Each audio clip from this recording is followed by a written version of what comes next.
right, so let's start. Okay. Basically today, the theme that Sam and I really wanted to focus on were stateless ethnicities. These are groups of people without a fully functioning UN member state, and they live in various states of independence, codependence, oppression, repression, support, and development with regards to the nations in which they live. And we were going to go through 8 or so different examples of stateless ethnicities. And those ethnicities are going to include the Sikhs, the Romani, the Kurds, the Touareg, the Saami, the Buryats, the Zhuang, and if time permits, also the Palestinians. But we'll see.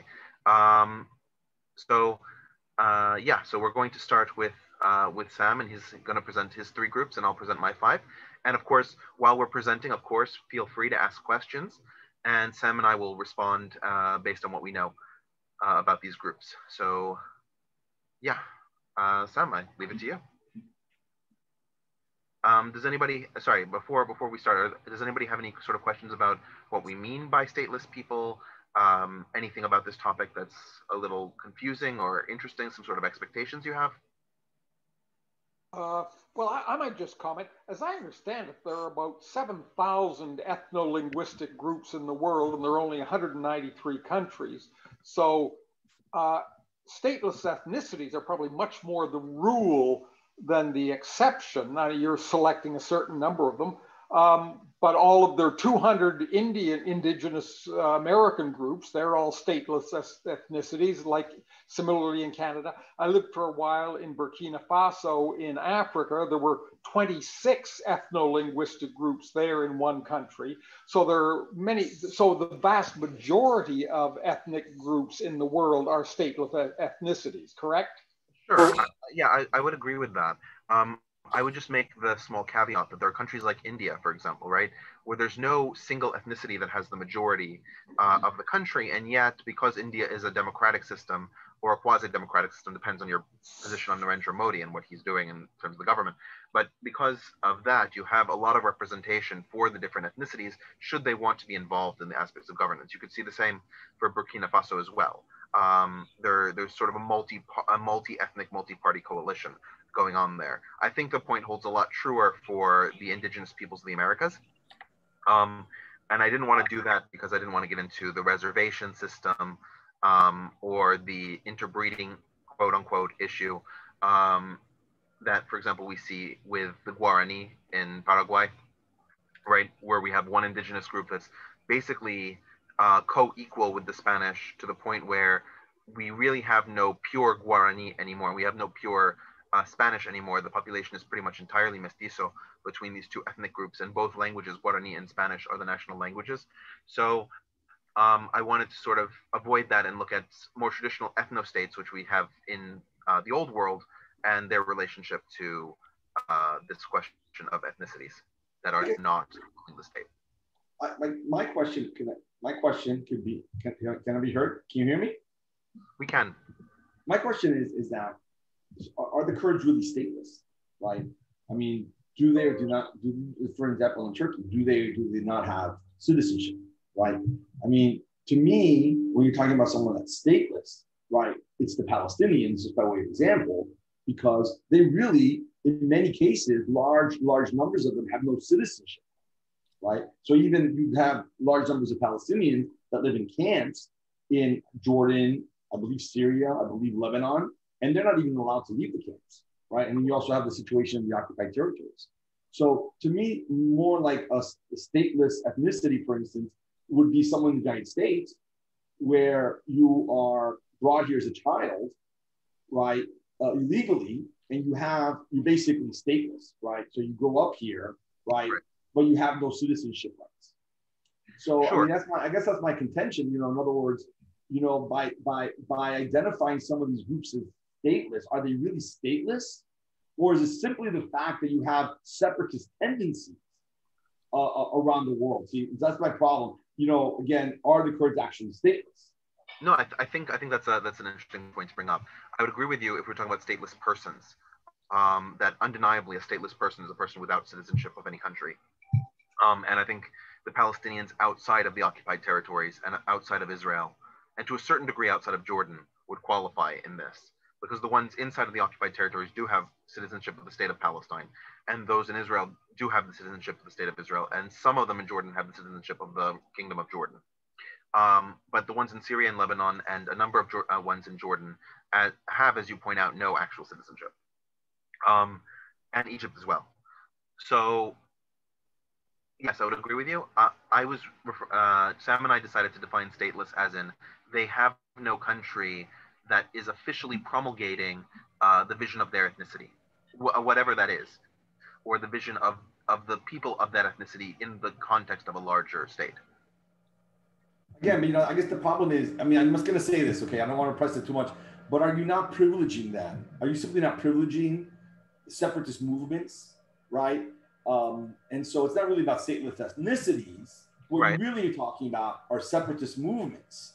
You know, again, where you have an ethnic identity that seeks to identify itself or express that ethnicity through a nation state, right? So you're not really talking about stateless ethnicities. You're simply talking about separatist movements. No, I would disagree with that. Some of the ethnicities we're going to talk about actually in the modern period are very prone to working within the state or creating a devolved movement or an autonomy movement, and not necessarily a separationist movement. They might not be interested in direct governance of themselves. So there are a variety of different ways that the ethnicities have resolved these issues, and that's why I think we chose the 8 ones that we chose, because they all have different answers to that question. But they're not stateless then. They're not stateless. They're not stateless persons. They have citizenships. Exactly. But those citizenships are not necessarily reflective of their vision of how to live. They're not stateless. Again, I'm telling you, they're not stateless. No, they're stateless as an ethnicity. They're stateless in the sense of their cultural rights, not stateless in terms of their passports. That's a very important difference. Yes, it is. But if you're talking about stateless in terms of their passports, then they're, with the exception of the Palestinians, I really can't think of any group that would qualify, simply because, for the most part, the countries will give citizenship to anybody within their borders, or forcibly mandate people to be citizens within their borders under the Convention Against Statelessness in the United Nations. Well, let me make this point. There's a group right now, I don't know the name of it, the Rohingya, something like that, in Thailand, for instance. Okay. Is that the group that's being persecuted? Rohingya in Burma. I'm sorry? It's the Rohingya and they're in Burma. Yeah, okay, Myanmar. Okay, yeah, exactly. Again, there's undocumented people in the United States. Again, the Palestinians. But the Rohingya are Burmese citizens. They're not. Listen, guys, I apologize, George. I totally understand your point of view, but let them do the presentation. Whatever the selection is, I'm interested about those groups that they want to present, and I would like to spend time on that. Yeah. No, but I just want to point out that the Rohingya in Burma are actually Burmese citizens. It's not that they're not citizens, it's that the Burmese government is choosing to persecute them. In the same way that German Jews during the Holocaust were German citizens. They had their citizenship removed, but they were German citizens. It's not like they were some alien people dropped from the stars. So it's not, so that there's a functional difference there. Anyway, so Sam. The Sinti, the Roma will be another example of stateless. Roma. Right. Which we're going to discuss, but the Roma actually do have the citizenships of the countries in which they live, which is not well liked by the fellow citizens. We're not. I would have to research that. Okay. Let's just go on with this. Go ahead. Sorry. Thanks, Richard, for that introduction. Hi guys, I'm Sam Shetty. Thank you for taking time today, and I'm excited to be presenting on this topic with Richard. The topic is stateless ethnicities. We're going to look at the Kurdish people first. They live predominantly in present-day Turkey, Iran, Iraq, and Syria. So who are the Kurds? They are, let me just... Oops.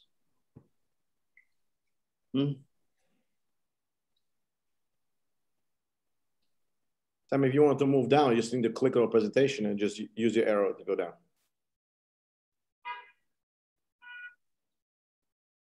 Sam? Sam? I think you muted yourself. Am I audible now? Yeah, you're good. Yeah. Okay, sorry guys.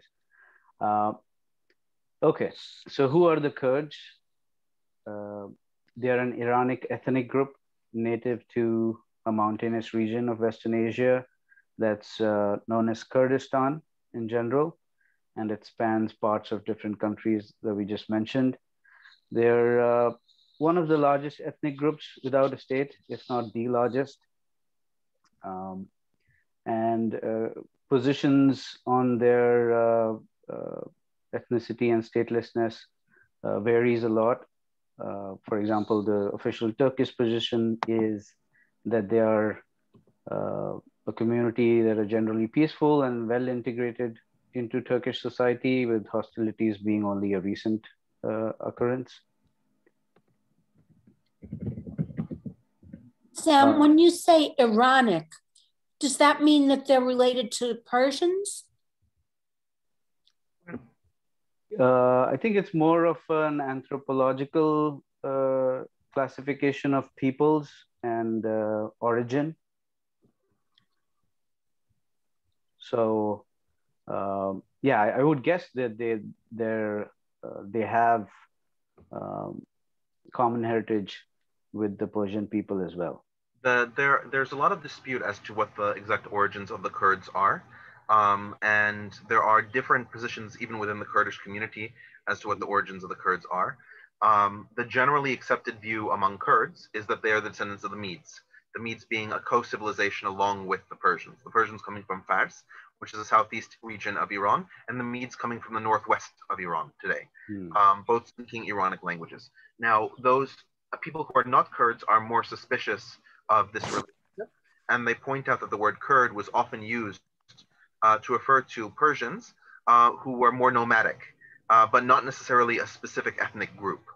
And that the term Kurd became an explicit ethnic nomenclature probably around 1500 to 2000 years ago, somewhere in that range, which is long after the Medes stopped existing as an ethnic group. Let me say that in the anabasis of Xenophon, events that took place around 400 BC, Xenophon encountered a tribe that he called the Carducci in what is modern Kurdistan, and certainly seems suggestive.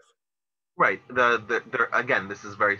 It's sort of a question: are the Carducci the same as the Kurds today? Similar sounding name, perhaps, but then again, like the first people that we see that are unequivocally Kurdish are people from about 1,000 years ago. And Saladin is probably the most famous early Kurd, and he's from 900 years ago, 800 to 900 years ago. Right. Yes, very good points. Thank you. So we're looking at roughly a graphic that shows us roughly where the Kurdish population is concentrated today. There's 18 million in Turkey, 8 million or so in Iran, and smaller populations in Iraq and Syria. Another view of what is the Kurdish inhabited area, and it spans, as we can see, these 4 countries. Most Kurds today are Sunni Muslims. There is a large minority of Shiite Kurds called Faili Kurds, like Richard mentioned. There are reports that some Kurds have recently also converted to Zoroastrianism.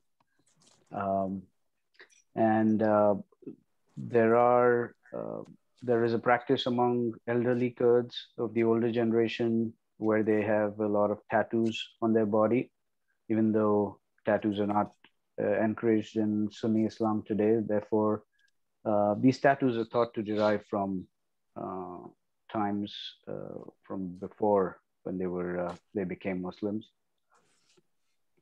If I can add, there are also other religions represented among Kurds. There have been Kurdish Jews, Kurdish Christians.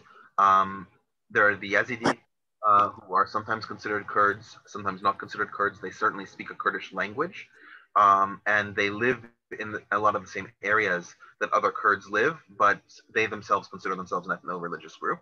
And there are also Yarsanis, which is a post-Islamic religion that live on the border region between Iran and Iraq, but more on the Iranian side. Sure. From a cultural standpoint, they have a rich oral tradition. There's a lot of epic poems called Lodge. I'm sure I'm not pronouncing that right, but yeah, these poems are generally talk about adventures in love or battle. Famous works, one of them is Mem Uzin, which is Mem and Zin, two lovers.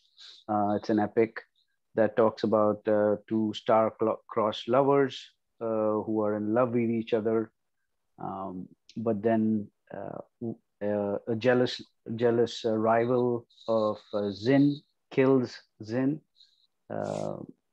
and Mem is heartbroken, and when she hears of Zin's death, she herself commits suicide. But as she's dying, she hears that the rival who killed her lover has also died.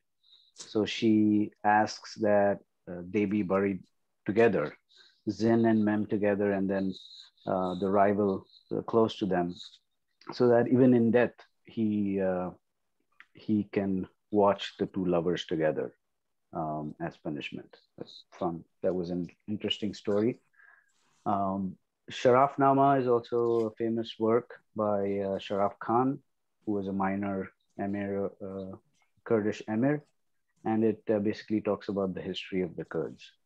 It was written around 1596.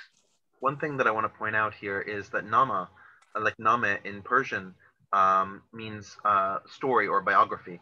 So Sharafname is basically a Persian-style biography in an epic poetic style.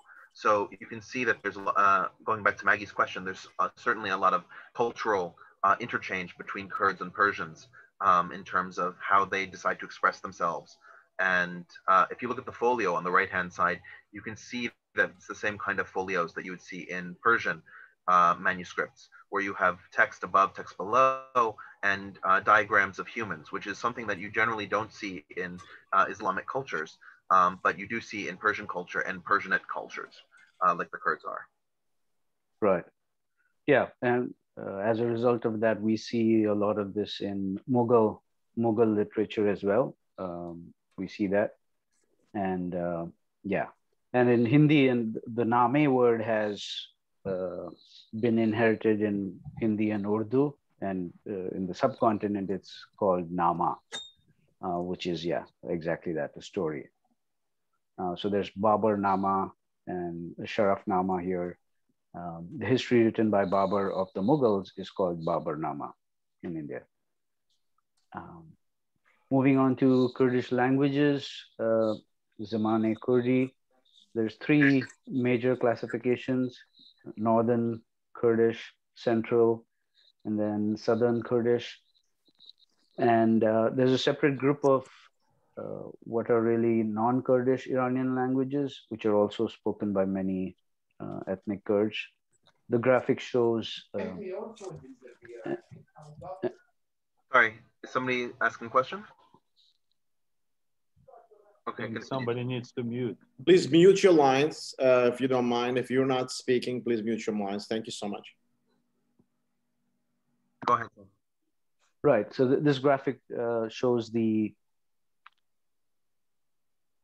approximate spread of where which language is spoken.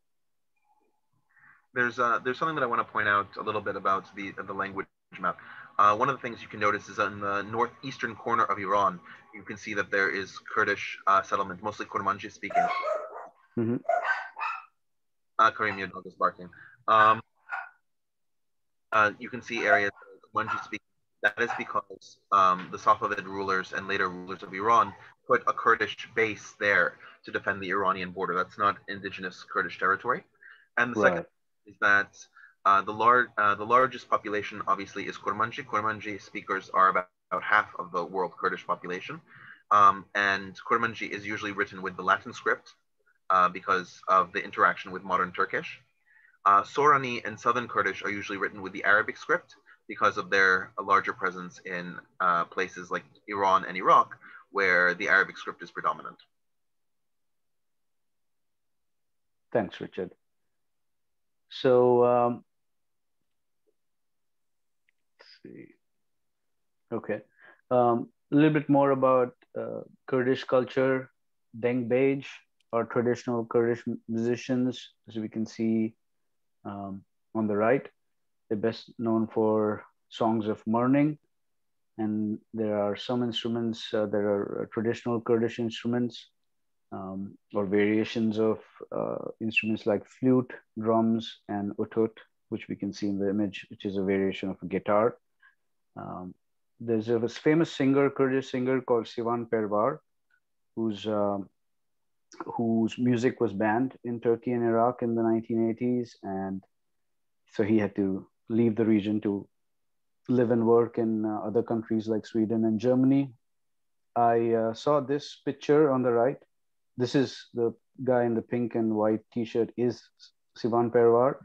And I saw him being arrested. So I assumed it was something to do with Kurdish persecution, but it's actually not. Turns out this picture was taken in Canada, where he was performing for a concert, and because of something lost in translation, there was a misunderstanding, and the police arrested him, but they let him go. But I kept the picture in just because I thought the story was interesting. But that is the Kurdish pop singer, and he's still very famous in the Kurdish community. So coming to cultural repression,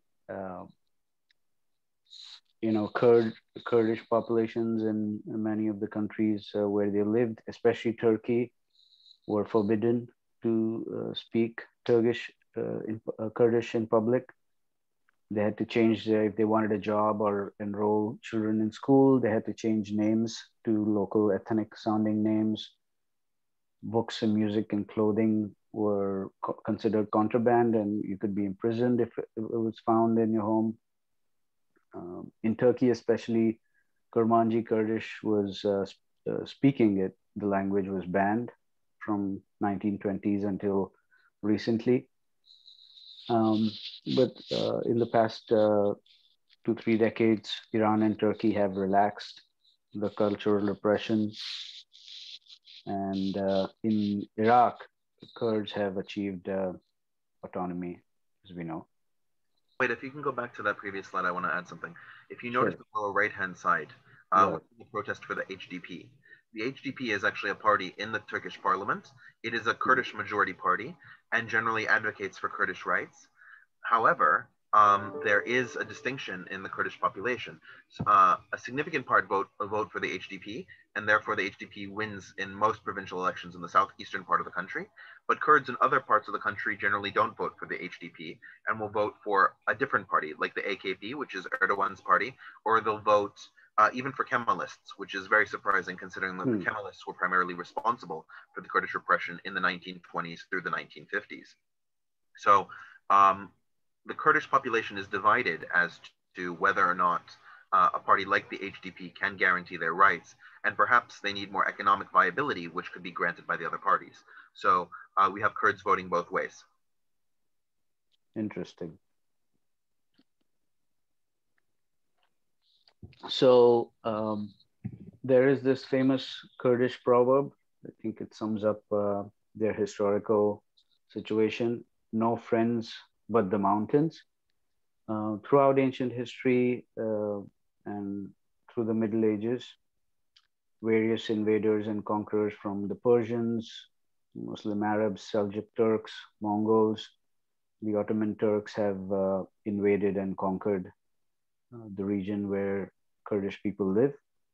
But the Kurdish people have always been able to retreat into the mountains for sanctuary. And this protection is what saved the Kurds and allowed them to survive as a distinct ethnic group. And their traditional nomadic lifestyle and the difficult mountain terrain has helped them with evading armies. There's one extra thing that I would want to add there is that we have evidence of Kurds living south of the mountains of northern Iraq. We have evidence of Kurds living as far south as Baghdad from the middle of the Seljuk period. And this just goes to prove that the Kurds who lived in the lowland region were either successfully Arabized or completely destroyed by the Mongol and Timurid invasions, such that they don't exist anymore. So it was only really the Kurds in the mountains who managed to survive to the present day. Yeah. Right. So going back a little. Sorry, Sam, go ahead. Question. Say again. Kareem has a question. Kareem? I have a question. It's just my imagination.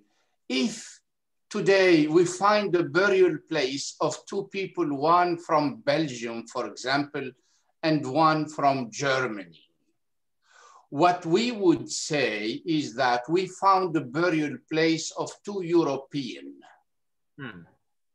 Okay? Now, what will make a difference, really a big difference, is today's perception of things. Today, with the borders and political understanding, we will say, this one is Belgian because from the border, and this one is from Germany because of the border. My question is here, when did the Kurds introduce themselves or present themselves as a separate entity as Kurds?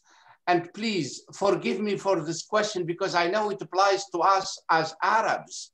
I can't find a time when Arabs really fought or talked to other people as Arabs. That means as an identity that is separate by itself. So do we have an idea when did the Kurds say, hey, we Kurds don't like X or we like Y or we want to do this? When did the identity develop?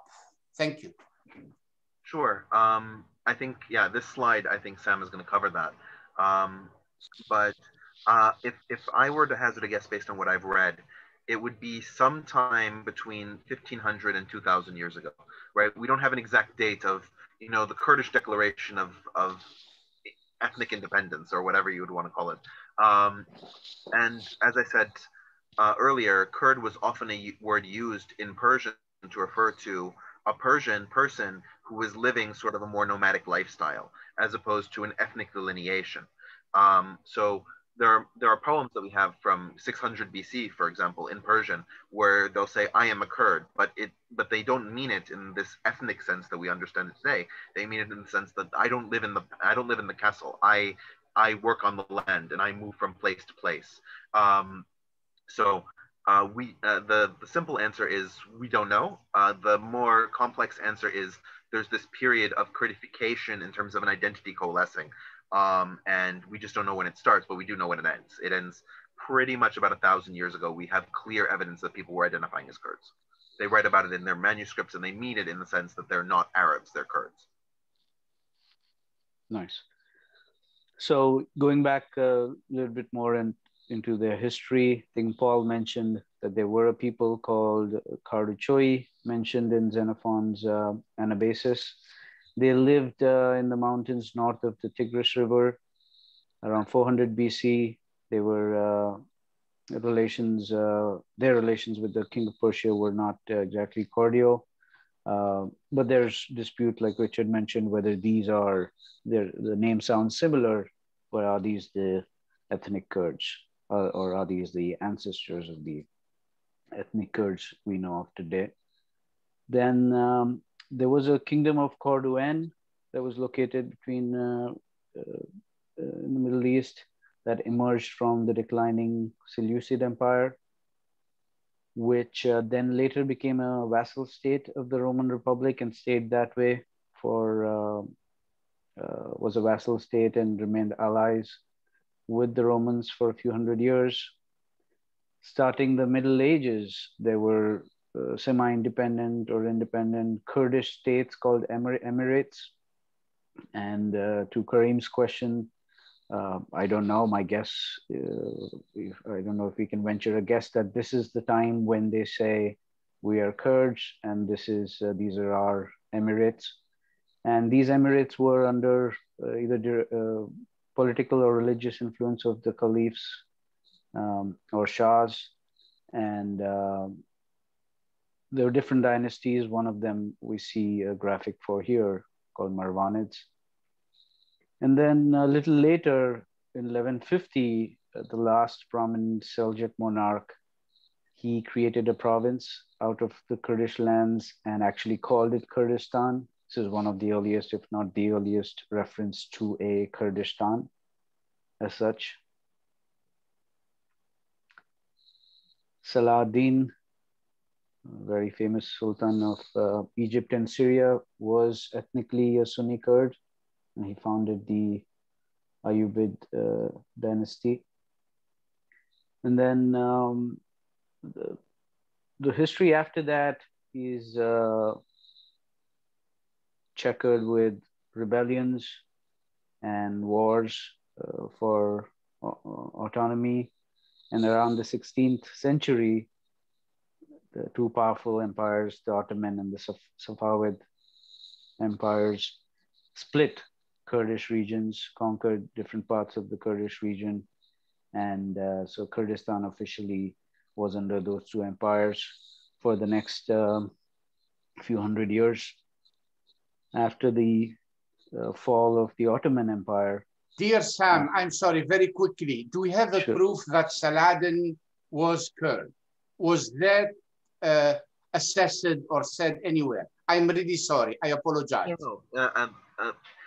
The proof that Saladin was Kurdish, I mean, obviously there's no blood test, but his uncle Shirkuh was fighting in the Zengid army, and Shirkuh, meaning Lion of the Mountain, was a Kurdish name. And he brought his nephew Saladin with him. To the extent that Saladin is Kurdish is basically, the evidence rests on the fact that his uncle was Kurdish. And that's better attested to in the Zengid information, because the Zengids were Turks. So they marked ethnically who was serving them, and they tried to avoid having Arabs in high positions of authority because they didn't necessarily trust them. Yeah, and I have, I guess, another question, if that's okay.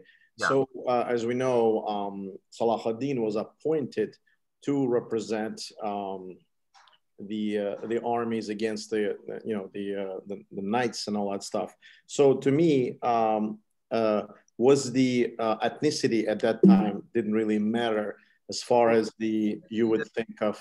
Go ahead. Sorry. It didn't matter from the perspective of he was leading the armies, but that's not exactly how he came to power. There was a fight between, at the end of the Fatimid Caliphate in Egypt, who would be the successor state, and basically one of the viziers fought originally with the Zengids to secure his authority, and then when the Zengids proved that they would want to annex Egypt, he switched alliances and fought alongside the Crusaders and allowed the Crusaders to make a defense position in Egypt. The Zengids overpowered the Crusaders, led by their general Shirkuh, which I just mentioned, and Shirkuh removed this vizier and became himself the vizier of the Fatimid Caliphate. But he died 2 years after his victory. He was an old man. He died, and Saladin inherited this position of vizier from Shirkuh. And when he did that, he dissolved the Fatimid Caliphate and declared the Ayyubid Sultanate with himself as Sultan. Then he used the military force of Egypt to move back into the eastern part of what's now Israel, or what was then Palestine, and Jordan, conquer up through Jordan, up through Syria, unite that entire area over the course of 30 years. And then he was able to attack the Crusaders, having unified the entire Levant region, except for the areas controlled by the Crusaders. Thank you, Rich. Yeah. Thank you, Rich. I mean, there are many sources that obviously are in contradiction with each other. I also read one source that said Saladin himself wanted to be seen as an Arab, given that the region he was ruling was Arab, and so downplayed his own heritage, Kurdish heritage, if any. Again, yeah, debatable what was the actual truth. There's also one thing that I want to cover in this period that that was sort of skipped over. In the later Ottoman period, especially in the 19th century, the Ottomans began to devolve more and more power to local Kurdish chieftains in the mountains, especially in the southeastern part of Turkey. And in many cases, the different Kurdish tribes would go to war with each other over succession crises. One of the particular issues that Kurds often had is that there were other minorities like Armenians and Assyrians, both Christian minorities, in the territories that they controlled. And these minorities were not strong enough to rule or wrest power away from any particular Kurdish dynasty, but they were enough to tip the scales for one tribe or another. And so there would be many cases where the Kurds would recruit these Christian minorities to fight alongside them. And of course, if that Kurdish group was defeated by the other Kurdish group, there would be massacres. Probably the most famous one is the massacre at Hakkari in the 1840s. I think it was 1846 by Badr Khan, which Assyrians still remember to this day as the first major Assyrian massacre in the Ottoman Empire, which would of course lead to the Seyfo, or the Assyrian genocide of 1915 to 1917, which occurred contemporaneously with the Armenian genocide. Karim, you have I'm here in Bethesda. Imagine if I plan to, let me lower my hand, if I plan to raid Prince George County from Bethesda, I will call my friends in Arlington. Yeah. Now, here's the problem. How do I address them as an ethnic group similar to me? I mean, in my case, it's difficult. I'm Arab, so it doesn't look right. But in any case, the idea is there. Do I address them as the same ethnic group, as the same religious group, as the same geographical group? My question here applies really to Kurds. At what point the identity emerged as a separate identity? I am North African, we have Berbers, but we cannot pinpoint at what point Berbers started saying, hey, we are Berbers, not Arabs. Do we have a line historically where Kurds basically do the same? Really, this is not to downplay or outplay the thing. It's just historically, where are we exactly? Right. I think that there's a distinction here, right? We're not, like, when the Americans declared independence, they stopped being English colonial citizens on day one, right? On July 3rd, 1776, they were dutiful English colonists, and on July 4th, 1776, they were now citizens in rebellion, going to become Americans, right? There was this dividing line. Today you're one thing, tomorrow you're another thing. When it comes to ethnic identity, it doesn't happen that way. So the clearest I can say is that there were periods before anybody identified as Kurdish. There were periods when some people identified as it under some occasions. Under other occasions, they were united more by their religious identity. They were united more by their socio-political identity. Right? Saladin's primary identity was not I am a Kurd and I'm defending the Kurdish way of life. His primary identity is I am a Sunni Arab. Sorry, I'm a Sunni and I'm defending the Sunni world against the Crusaders. Right? That was his primary identity. The time when you start having princes that say, I am a Kurd, is this devolving period from the Ottoman Empire, because it was clear that the Turkish, because in the Ottoman Empire, you had a number of small Turkish tribes that had pledged loyalty to the Ottomans, although not being Ottomans themselves, and they had certain territories over which they were local governors. And it was clear that there were no Turkish princes in that area, and so the Turkish government gave power to the Kurdish minority, seeing that in those areas, they were the majority.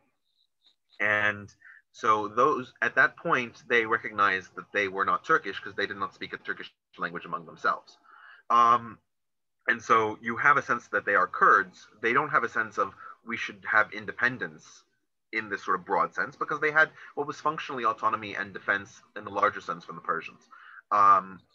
So at that point, I would say that there was enough to say that they knew that they were something that was not Turkish.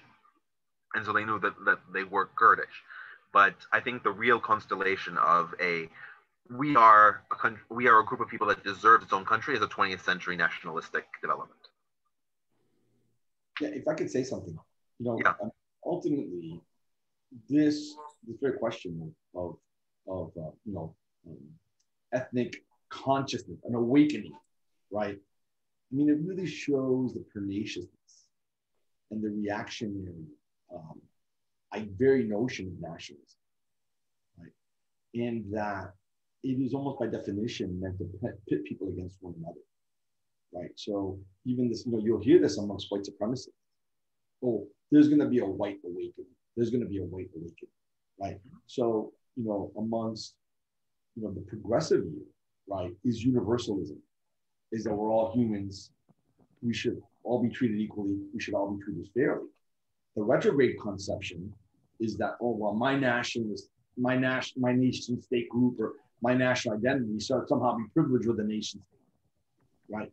So even like this history, which is being reprised here, which I respect very much, I don't deny it. But even, Richard really points to that reality, which is that this is all, and Kareem is pointing to it, this is all retroactive, right?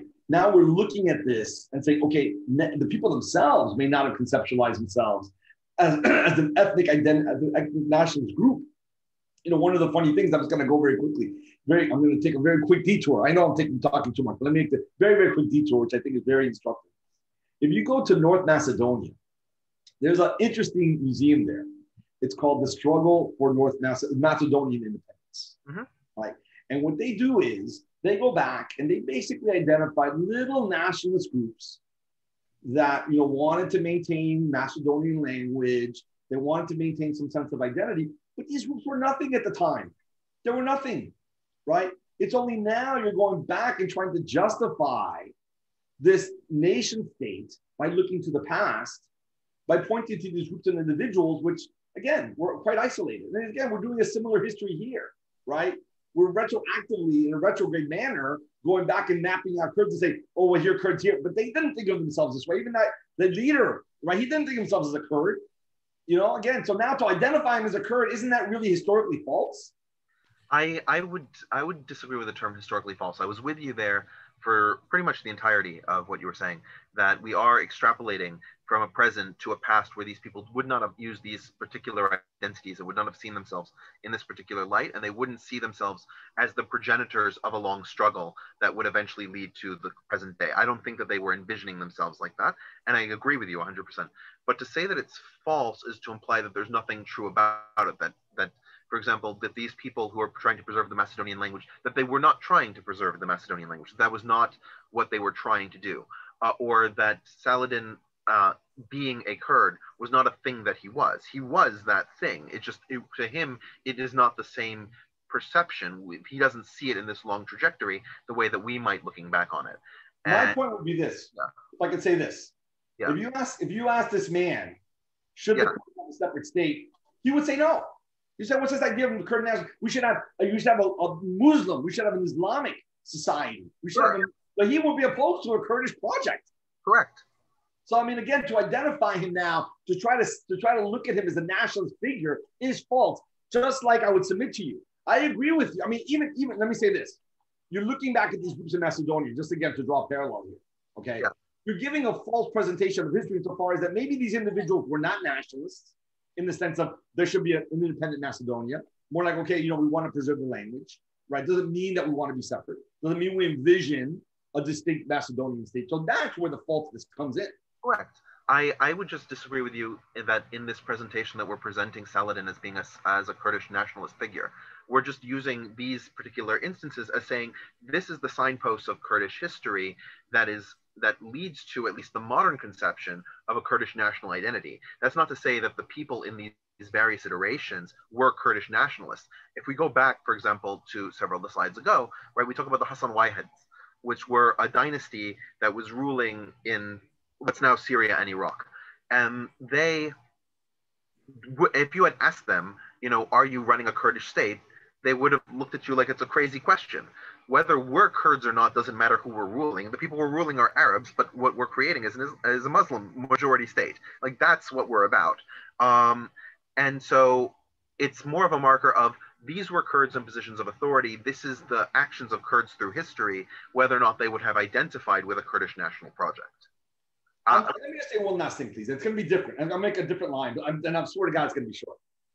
Which is simply that, in the end, right, And this is what we saw coming out of World War I, mind. Yeah. Is that these nationalist projects, right, to the extent that they started, they prompted other groups to engage in nationalist projects. And the end result in places like Eastern Europe, as well as the Ottoman Empire, was people killing each other and attacking each other. I mean, that was one of the great tragedies coming out of World War I, is that you had groups that had lived together for centuries in peace, even intermarrying. Once some of them started breaking away, have these ethnic states, they started killing one another and attacking each other. And so the point is that this Kurdish movement, apart from a certain extent from being ahistorical, and again, we can agree to disagree on that, apart from being ahistorical, ultimately does become, I would submit to you, a destructive project of a broader dimension. But, and again, what's the end result? The world divided up along blocks. I'm sorry, but again, that's the last point I'm going to make. I'm sorry. George, I apologize. We have about 50 slides to go through. Sorry. Just for the sake of timing, we will open up for discussion throughout, and then maybe at the end as well, we'll leave. Right. No, but sorry, brother. I think this is an important point that we should address because it relies on what's to me a fundamental misconception. The idea that these ethnicities lived in peace is not accurate. They lived in various states of inequality with each other. And the functional issue of the awakening was the realization of, oh, we deserve equality, right? The main movement of Armenians in the Ottoman Empire in the 19th century was, in court, the testimony of an Armenian is worth less than the testimony of a Muslim Turk. That's not right. That's not equitable. We should be treated the same way that the Ottoman Turks are being treated in the Ottoman Empire. And so that was so it wasn't that they were living in peace. They were living in the absence of violent conflict. But I wouldn't say, for example, if we went to the Jim Crow South, that the blacks and whites were living in peace.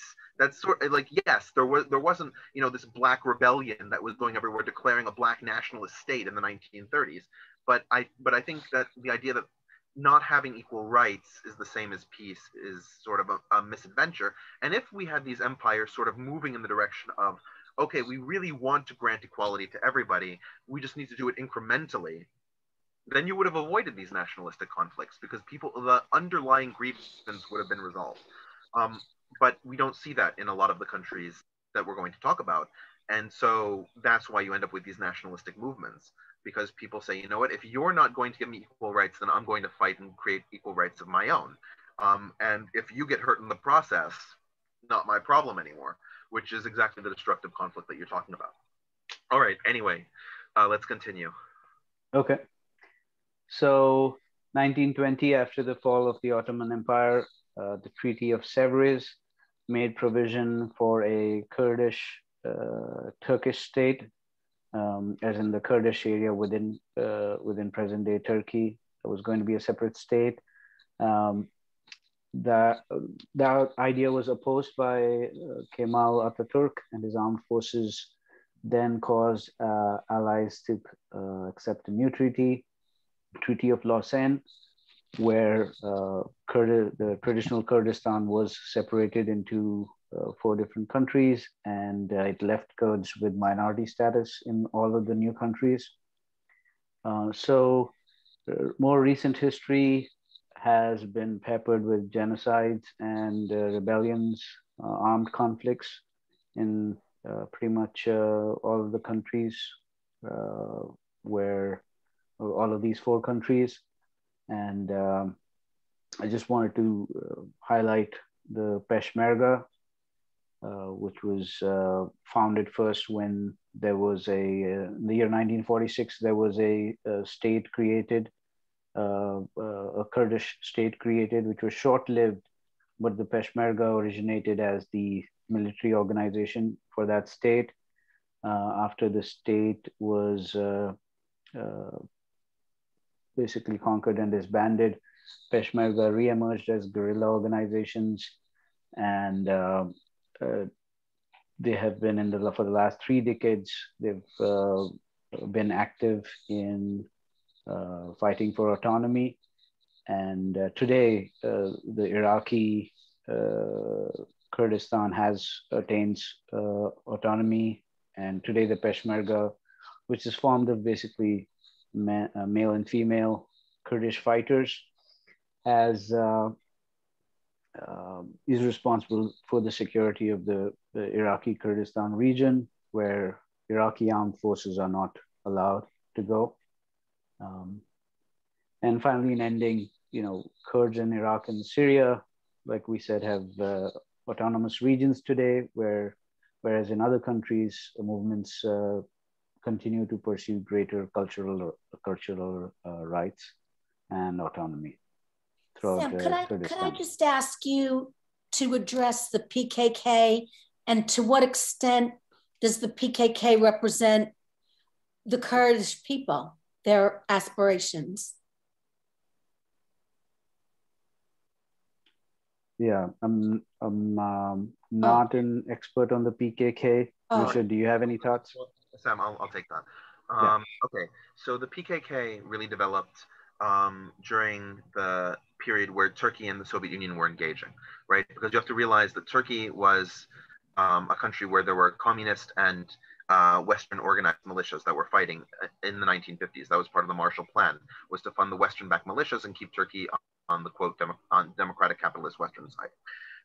The PKK was one of the Soviet-supported communist militias that existed. They were ethnically Kurdish, but ideologically they were Soviet-style communist. And they began to launch a number of terroristic violent attacks against the Turks, primarily in the 1970s, as it was a way of the Soviet Union trying to keep Turkey as a battleground in the Cold War. The PKK, but are you asking what's their whole point in the Kurdish resistance, or? Yeah, like, to what extent are they representative of the goals of the Kurds, of Kurdistan? Okay. So in the Kurdish independence / autonomy movement, we really have two camps: the PKK, the YPG, and several other militants, especially those in Syria, are from the sort of left-wing Kurdish branch, and they are representative of a certain ideological strain in the Kurdish world. The biggest source of friction that they have is that they're atheistic, and most Kurds are religious people. So that's usually the biggest source of friction. But on the flip side, because they are atheistic, they tend to have a more accommodating approach to non-Muslim Kurds, or non-Muslims who live in Kurdish areas. On the flip side, you have the Barzanis in northern Iraq and the Talabanis, also in northern Iraq, who are more conservative in the Kurdish world, and they tend to be more religious. The major criticism against the Barzanis and Talabanis is that they tend to be more mafiistic in their orientation, very nepotistic in their governing style. And so if you're not part of the family, it's very unlikely that you'll have power in, for example, the Kurdish regional government in Iraq. If you just go down the list of presidents and chief leaders of the Barzani government in the KRG, the Kurdish regional government, about half of them are themselves Barzanis or Talabanis, which should show you, like, even if they have a different last name, it's because they're married into or connected somehow to the family. And so there's this sort of nepotism that's seen. The flip point is that most Kurds are sort of happy with this. Think of how, like, the Americans sort of idolized George Washington after the American Revolution because of how much he did for them, or the Turks idolized Mustafa Kemal Atatürk because of how much he did for them. So there's this sort of begrudging acceptance of these people because of their connection to how much the Barzanis have fought for Kurdish independence. But on the flip side, because they're more conservative, they seem less open to the sort of multiplicity approach that the PKK and the YPG have, where they're open to other ways of being Kurdish than strictly a Muslim Kurd. And Barzani is in jail, right? Barzani? No. Yeah, he's thought to be the leader of the PKK, and the Turks have him in jail. Öcalan. Oh, yes, Öcalan, yeah. Yeah, he's in jail, but no, Mustafa Barzani is very powerful.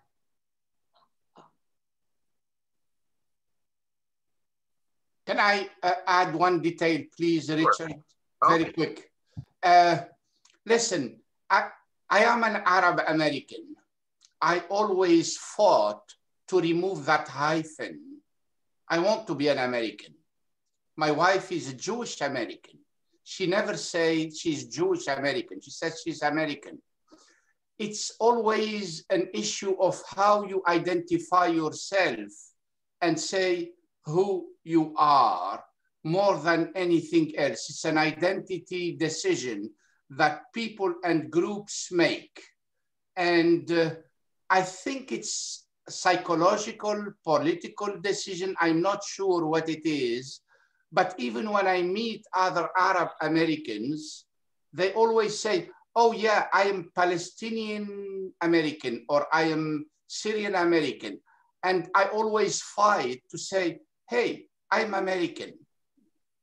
So what I'm trying to say here is that at one point, the emergence of identity is extremely important. Kurds, Berbers, a lot of groups in the Middle East, at one point they make a decision and they decide and say, hey, we are this or that. Same for the Middle East. You go to Turkey, Kurds, do they introduce themselves as Kurds or Kurdish Turks or Turkish Kurds? So it depends who you're talking to. I would say that the Kurds who are integrated into the major cities of Turkey, especially those in Istanbul or Ankara, would introduce themselves as they would introduce themselves as Turks to foreigners, and within Turkey they would introduce themselves as ethnic Kurds, but they would consider themselves Turkish citizens, right? If you talk to the ones further in the southeast, then people start being a little bit more touchy about it, and they'll say that I'm a Kurd. If you happen to press me, I'm a Turkish citizen also, because I have this passport, but it's not because I believe in this passport. And so you'll have more of that answer. I'm a Kurd. I happen to live in Turkey.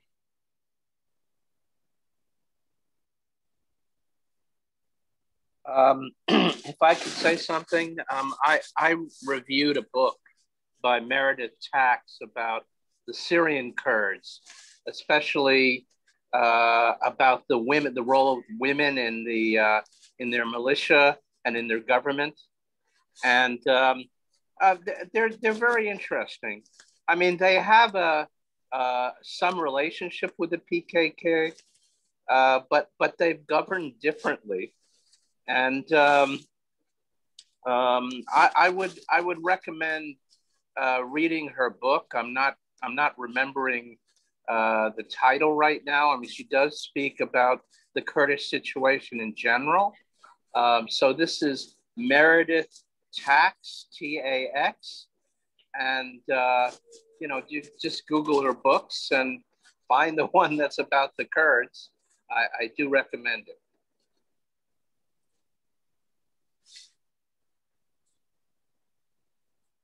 Hello? Yes, we heard you, Rob. I'll find it. I'll post it here. So can we move on, guys? Thank you. Go ahead, Sam. Sure. So the next ethnicity we're going to look at is are the Sikh people, who large populations of whom live in India, and smaller populations in USA, Canada, and the UK. So who are the Sikh? Who are the Sikhs? They are adherents of a religion called Sikhism, which was a monotheistic religion that originated in the 15th century, northwest part of India. The primary spiritual, they're called gurus, which loosely translates in this case to spiritual leaders. Guru Nanak was the first Sikh guru.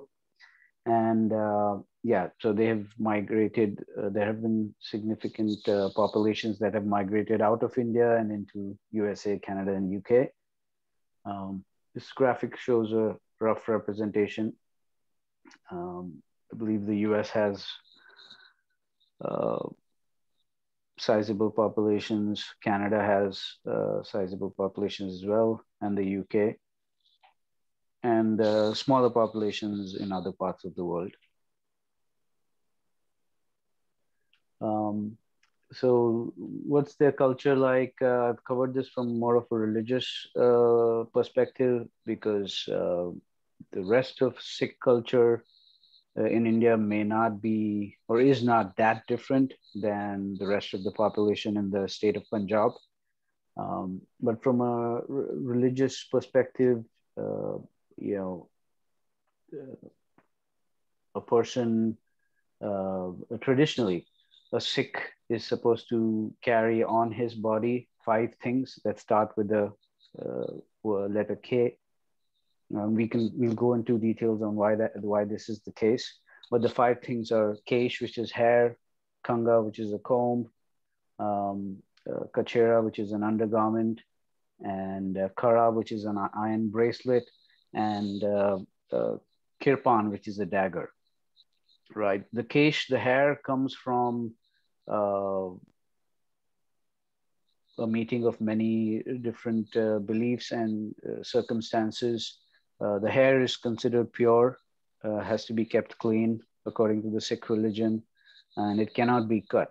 One of the reasons it cannot be cut is, we'll look at it later, the 10th and last Sikh guru, who revolutionized the religion in a large way.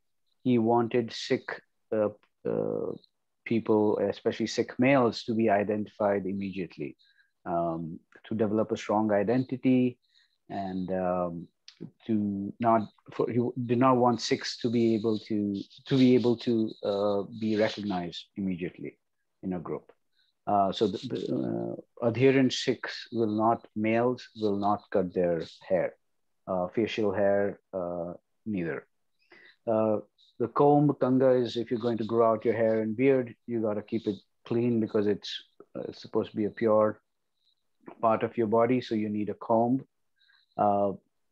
Undergarments, the kachera basically looks like boxer shorts, but it's important because in the latter centuries of the religion, being a warrior, being able to defend the innocent, and being able to engage in violence to do that job was important. So this undergarment, as opposed to certain other traditional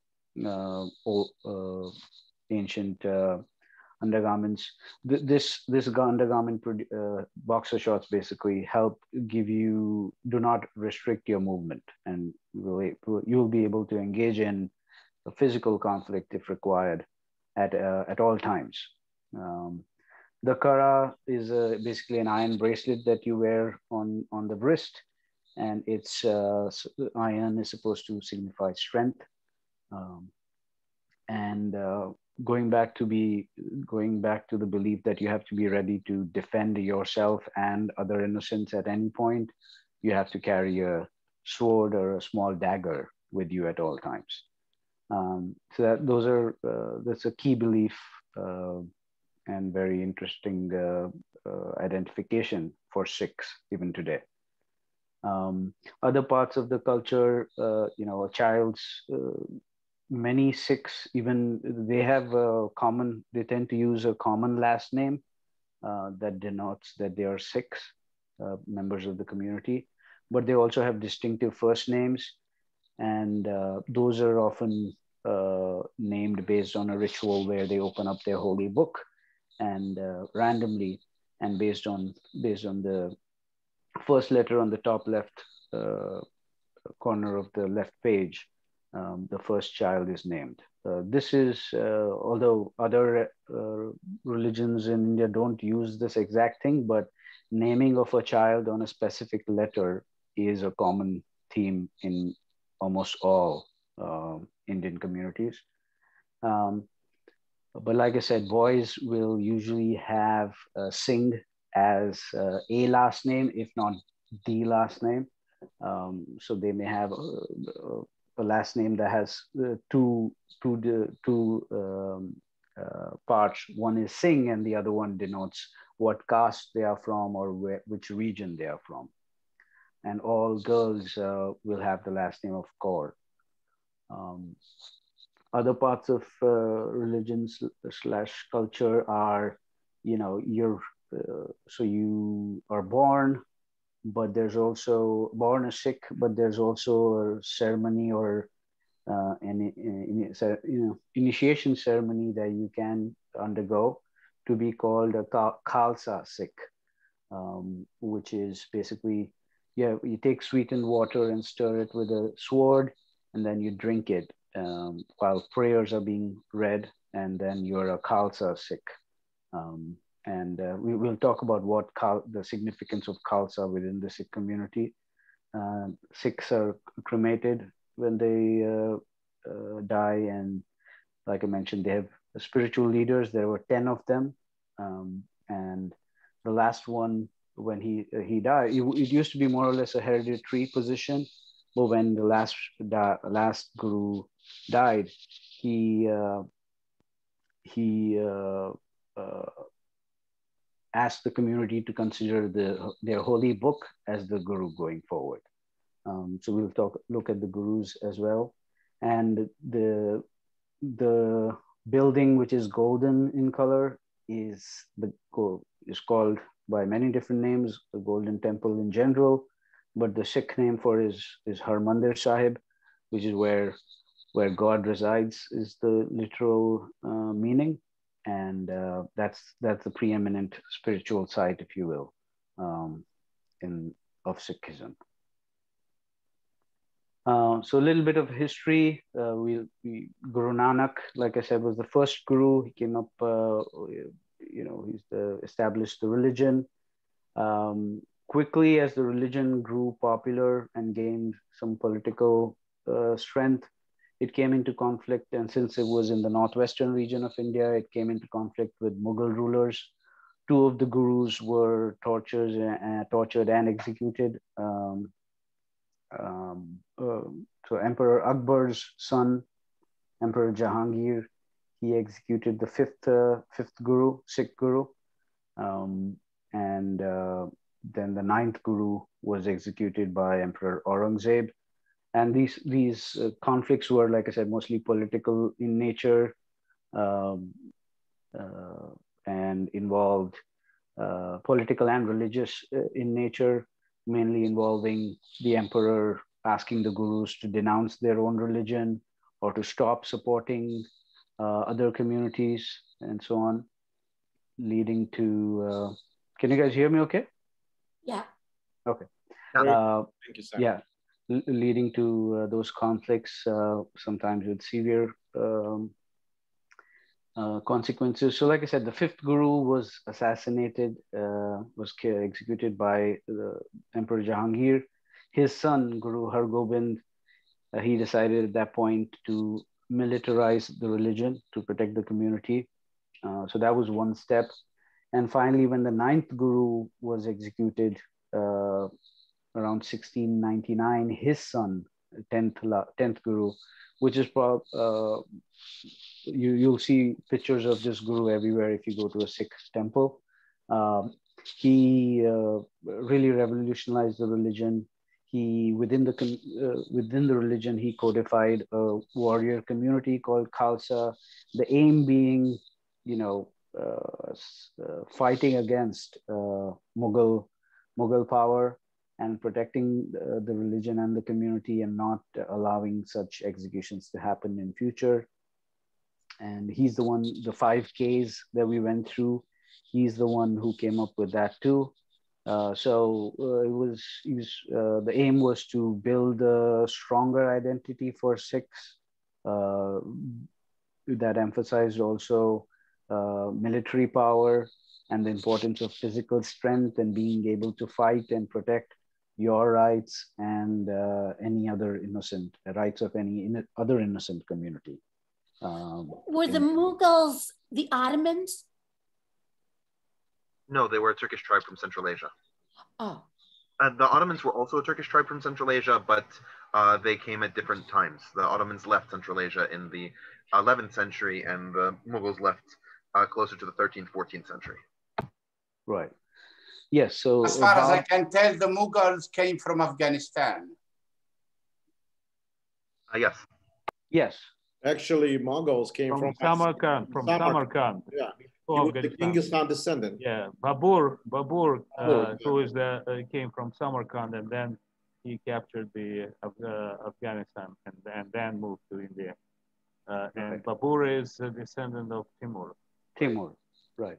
So yes, they all claim heritage from Timur, and by way of Samarkand, they came to India. Basically, India at that point had a political vacuum as such that, and there was a lot of resources in that region in general, and no strong leadership within the kings there.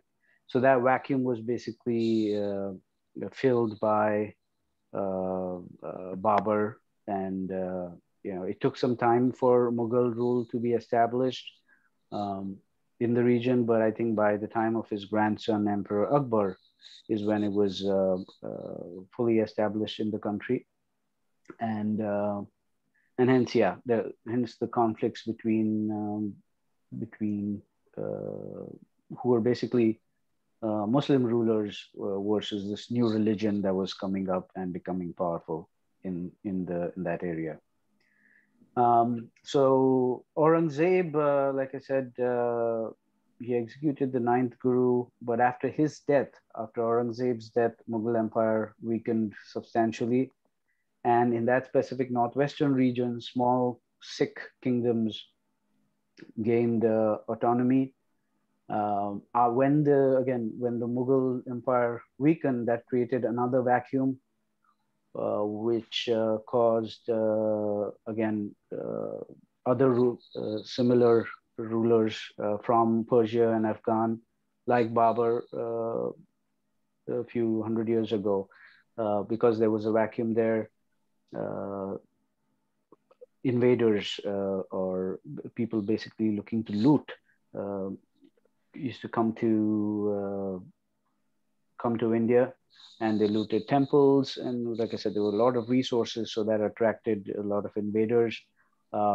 But they all came by way of northwestern India, so that again led to conflict, which is the area where the Sikhs lived. So there were conflicts, Sikh Persian and Sikh Afghan conflicts, which were very lot of bloodshed, and a lot of people was taken as slaves, as war trophies, treasure, and as well as people were enslaved and taken back. There was some stability finally by the time the gentleman in the picture is Maharaja Ranjit Singh, who set up although a short-lived but a strong Sikh empire across northwestern India, Pakistan, Afghanistan. So there was some stability for some time, but after his death, again, due to infighting, the Sikh empire collapsed, and by that time, the British were gaining ground in India, and so for those 100 years until 1947, the British established themselves in Punjab like the rest of India. During when India was getting independence, the Sikh rulers and political institutions also, like a lot of other entities, opposed the partition of India, but it did happen. And when it happened, it was marked by, again, a lot of conflict and rioting between Sikh and Muslims. Sikhs were living,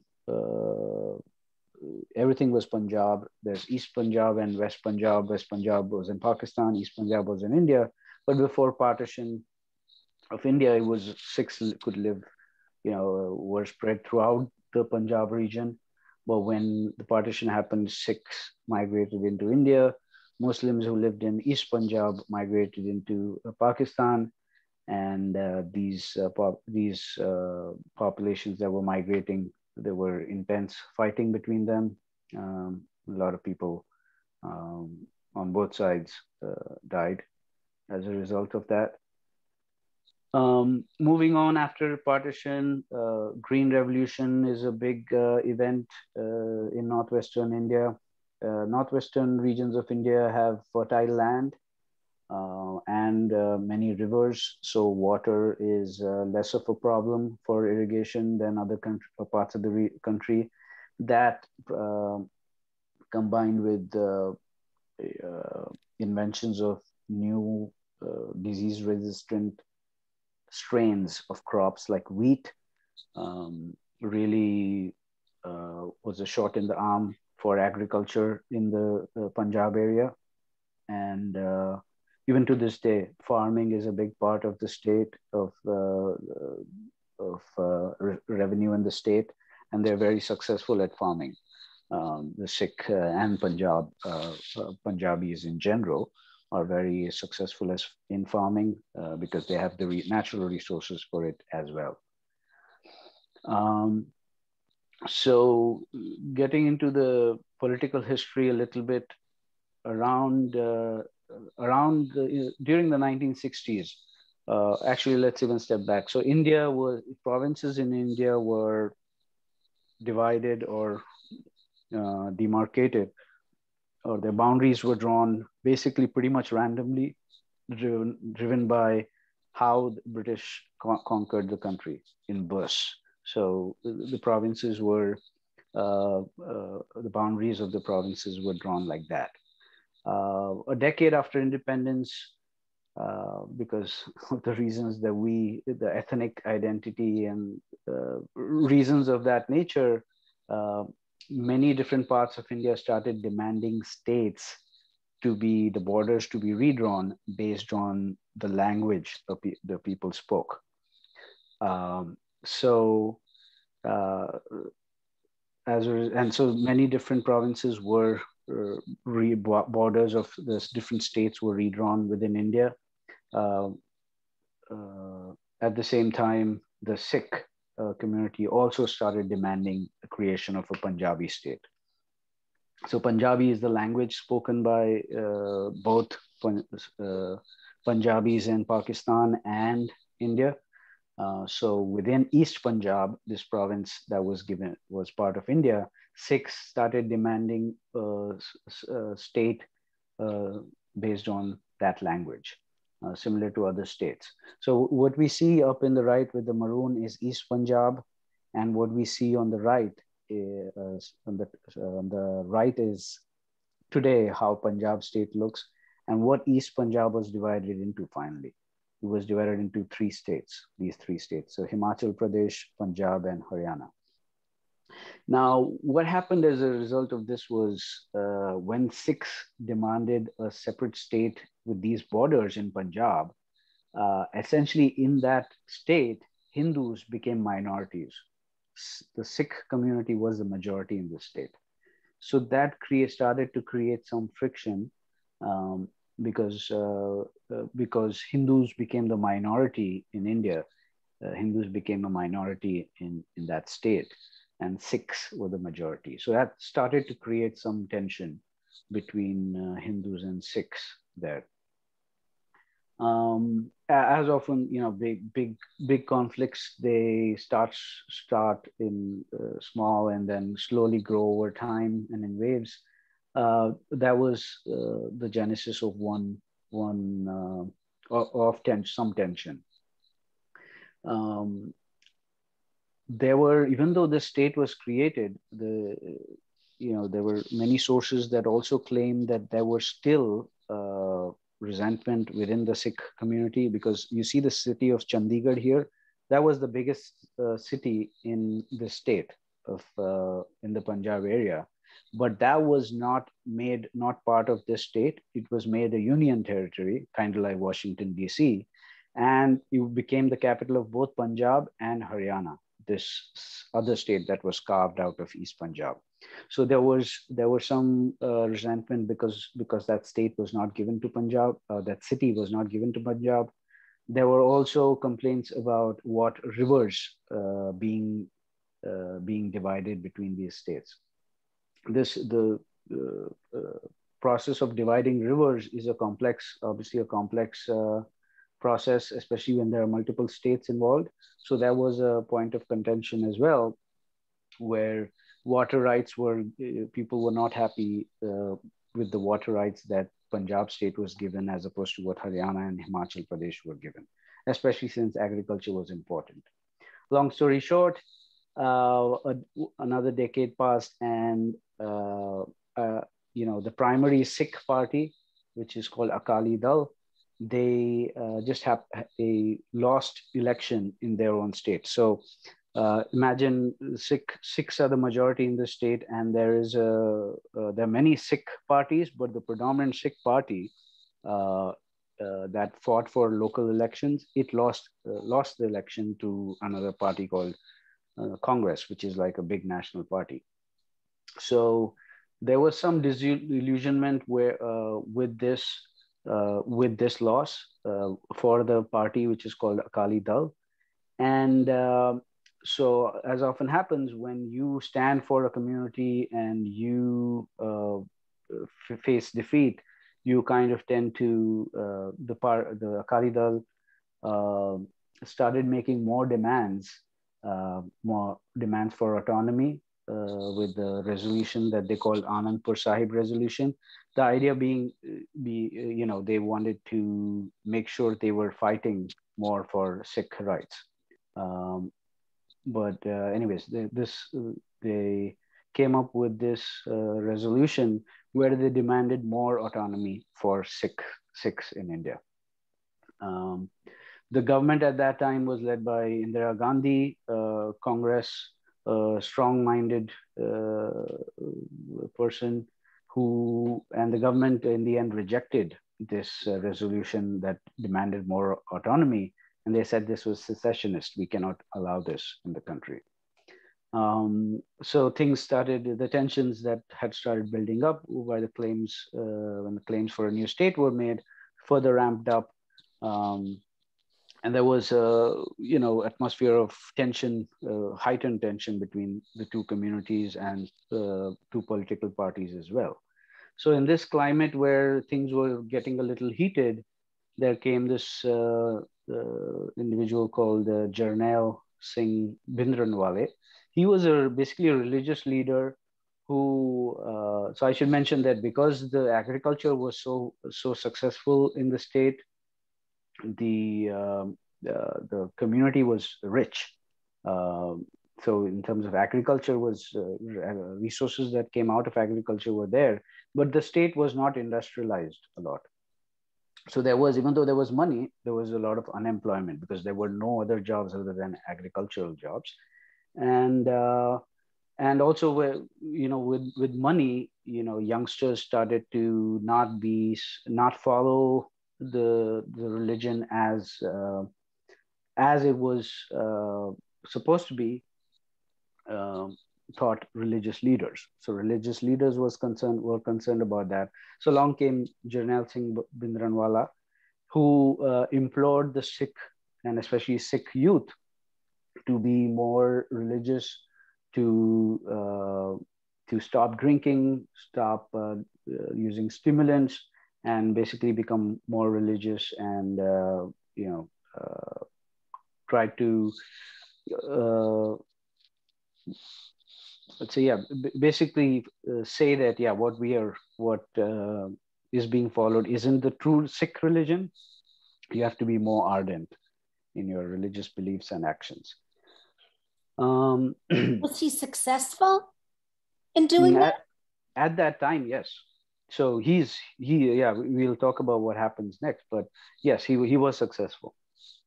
And so he was able to basically rile up a lot of unemployed, not necessarily educated youths, and kind of build on the tensions and more increased rhetoric on the tensions between Hindus and Sikhs and how Sikh rights were being trampled on. He was able to convince a lot of people of that was happening. And then finally things came to a head. The resolution was already seeking autonomy. Certain Sikh factions around this time started demanding for a separate country for Sikhs called Khalistan, which comes from the word Khalsa that we looked at. So things were getting heated up pretty quickly. And Bhindranwale himself, he became so popular that he had a large support within the religious community. So he became a vote bank, and his followers became a large vote bank. And he was able to basically play the major Sikh party and the Congress party, which is a strong national party.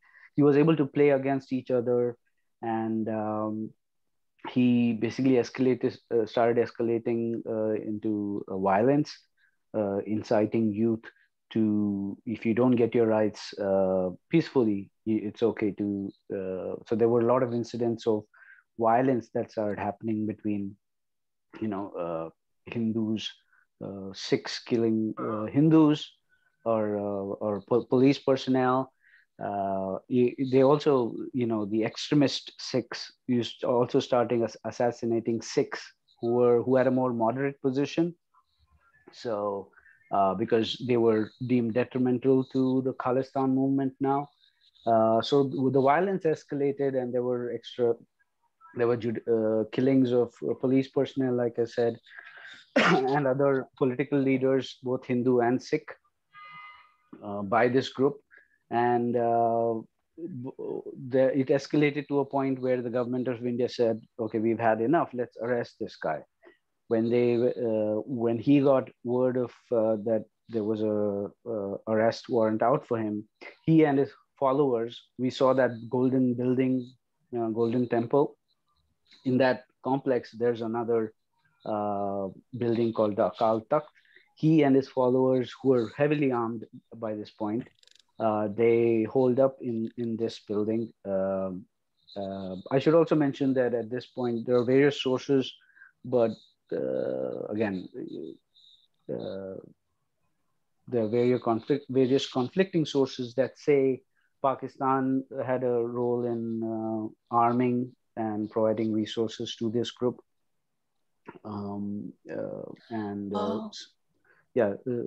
There are some sources that claim CIA was involved as well.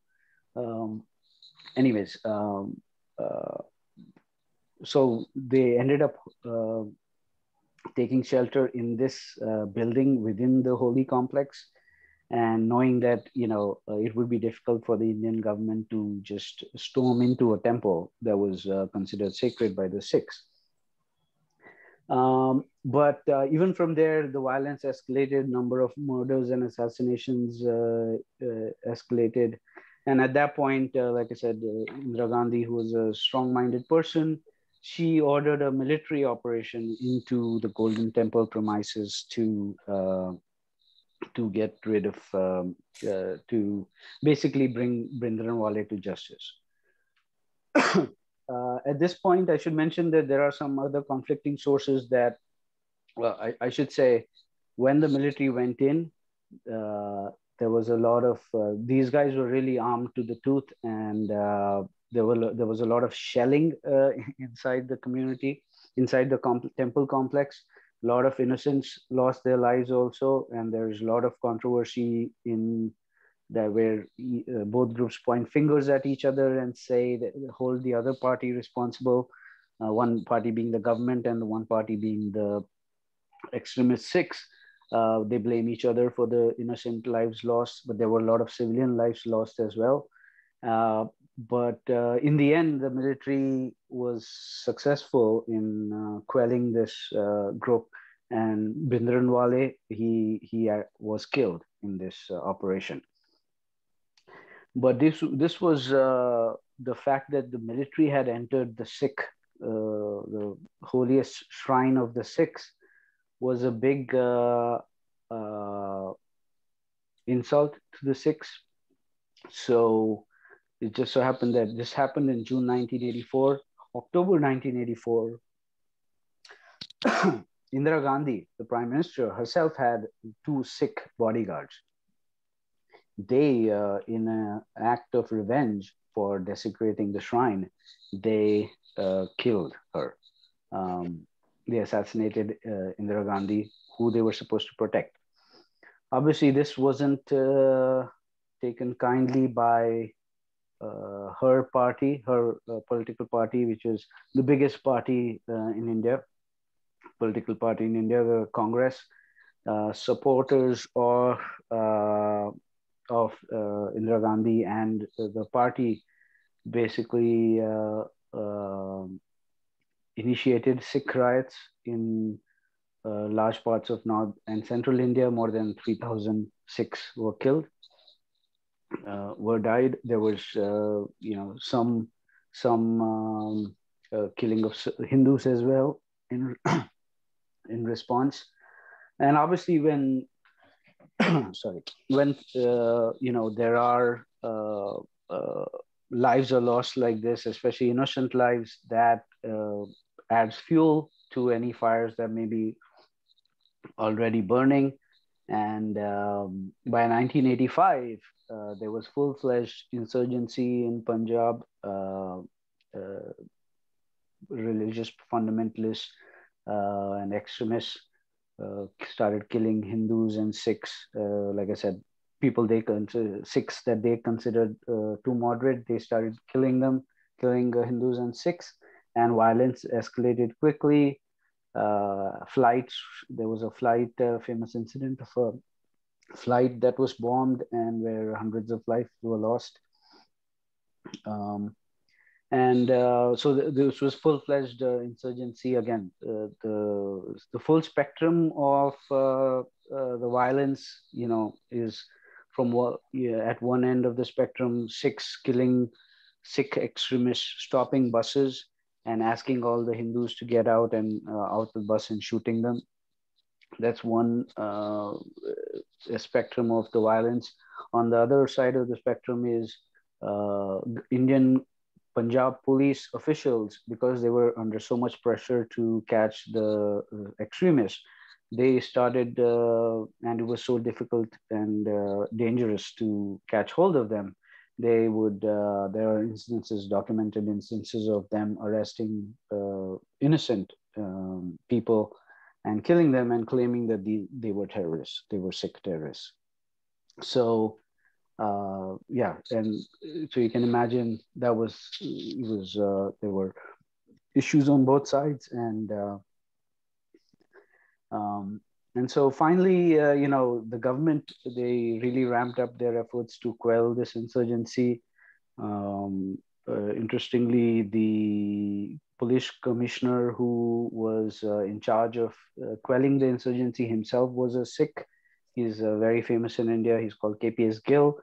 And by the end of the 1990s, the 5 years were really bad, but by the end, by 1990 and those years, the insurgency petered down, one due to heavy police crackdown, which was mostly led by KPS Gill, the Sikh police director general. And there was infighting always within the Sikh community itself. You're not extreme enough, you're not moderate enough, etc. And there was, because of these years of violence, there was a lot of disillusionment within the Sikh community about this movement in general.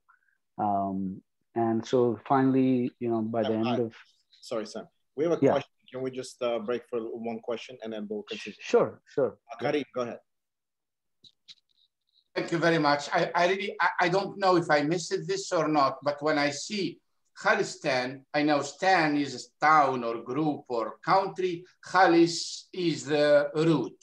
That rings like a bell in Arabic. Khalis is pure. Yes. It is the same. Yes, it is the same. Khalsa means pure. Okay. So here, yeah. What I am going to, I mean, Khalis as basically an Arab word for the pure people. Mm-hmm. Now, here I'm going to ask a question. I mean, is this identity religious or ethnic? We know for a fact that Sikhs are not an ethnic group.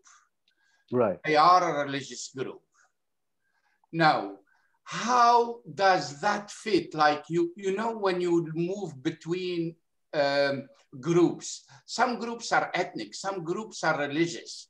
when a group is religious, that means it can include a lot of ethnic groups inside it. Mm-hmm. And that's my question. How do they manage to include different ethnic groups to talk about really like something big, like their, I don't know, something religious across all of their ethnic groups? So that's my first question. My second question is that once we move to that area of religious / ethnic, imagine we in the United States, we start talking about all the groups that form the United States. We are really stuck there. It's really a difficult position in the situation. We have many groups. At one point, we developed in the United States a new form of identity, an identity that is not based on language. We don't have an official language in the United States. Not based on religion. We don't have an official religion. And we don't even have an ethnic group. What is the name of the United States? We are a political decision to get a group of people together and make the United States. So here, my last part, which is how I joined the United States, I think in 1948. Now, take that example. A day before they joined, those same Hawaiian were considered outsider. The decision was made to join the United States, let's say the next day. Those same people will be considered American, meaning that identity here in the United States is really a political decision. So, 3 levels: identity as a religious identity, basically, ethnic identity, or a political identity in the United States. When we look at the Sikhs here, where are they in this spectrum? I think that, and I'll let Sam opine on this because I think he probably knows more than I do here. But because of the Sikh historical power in the Sikh state, there is some sort of ethnic identity that has, or ethno-political identity that has sort of bonded to the religious identity. I don't think it's a pure ethno-religion in the same way that, for example, you could say of Judaism or Druze or Yazidi, where they don't really accept converts because Sikhism does. But I think that there's there's somewhere between that pure ethno-religious identity and sort of a purely religious identity that the Sikhs are sort of operating in because of the historical power of the Sikh state prior to the creation of modern India. Right. Yeah, to add to that and to address your question, Kareem, within the Sikh religion itself, even today, there is a caste system which is inherited from the Hindu caste system. So there are subgroups within the Sikh community as well, based on a number of things. Where in Punjab region your folks originated from? What was your caste when you joined the Sikh religion? What was your caste? And to take it even further back, caste was usually associated with your profession. It was the profession, I'm simplifying, of course, but it was the profession that then became your identity and your caste in Hindu, the way the Hindu caste system came up. Well, that's one school of thought. So when your ancestors joined the religion, what was their caste? So when I said the Sikh last name is 2 parts, one was Singh, but the other was basically that designation, either which geographic region you're from in Punjab, or what was your caste when, what was your Hindu caste before when you joined the religion. So there are those classifications in the Sikh community. Another important classification is, just like any other religion breaks into schisms and sects, there are sects within Sikhism as well, which again run the gamut of very extreme. We saw a gentleman in the blue. We see a gentleman in the blue turban and clothes here. So that is one sect called Nihang within Sikhism.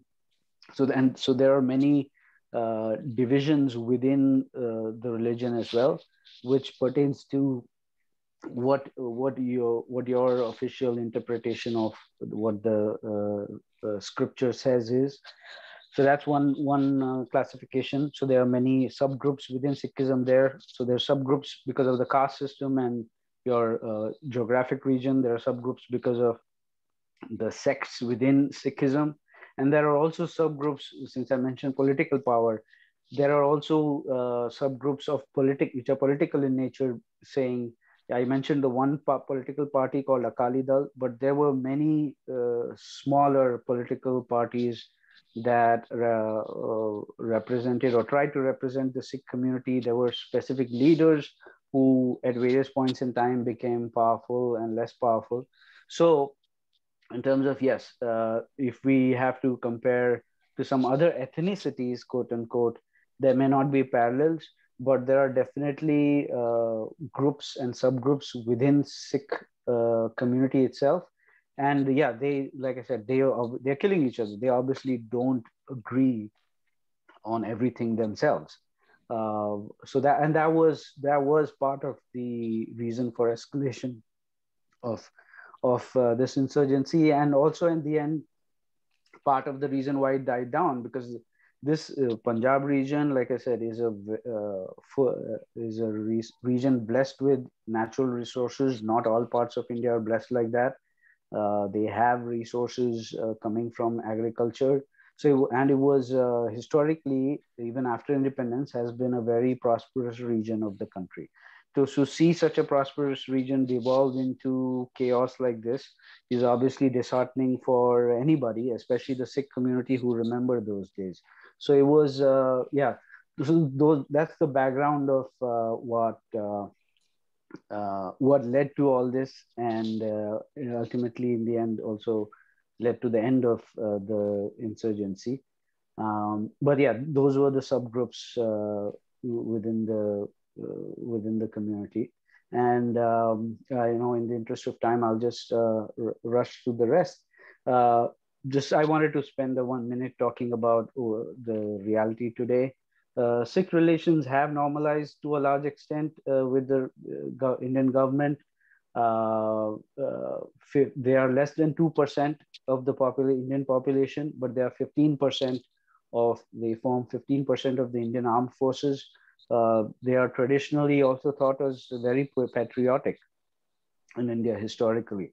They were always been a large part of the Indian armed forces. Sikh relations have normalized.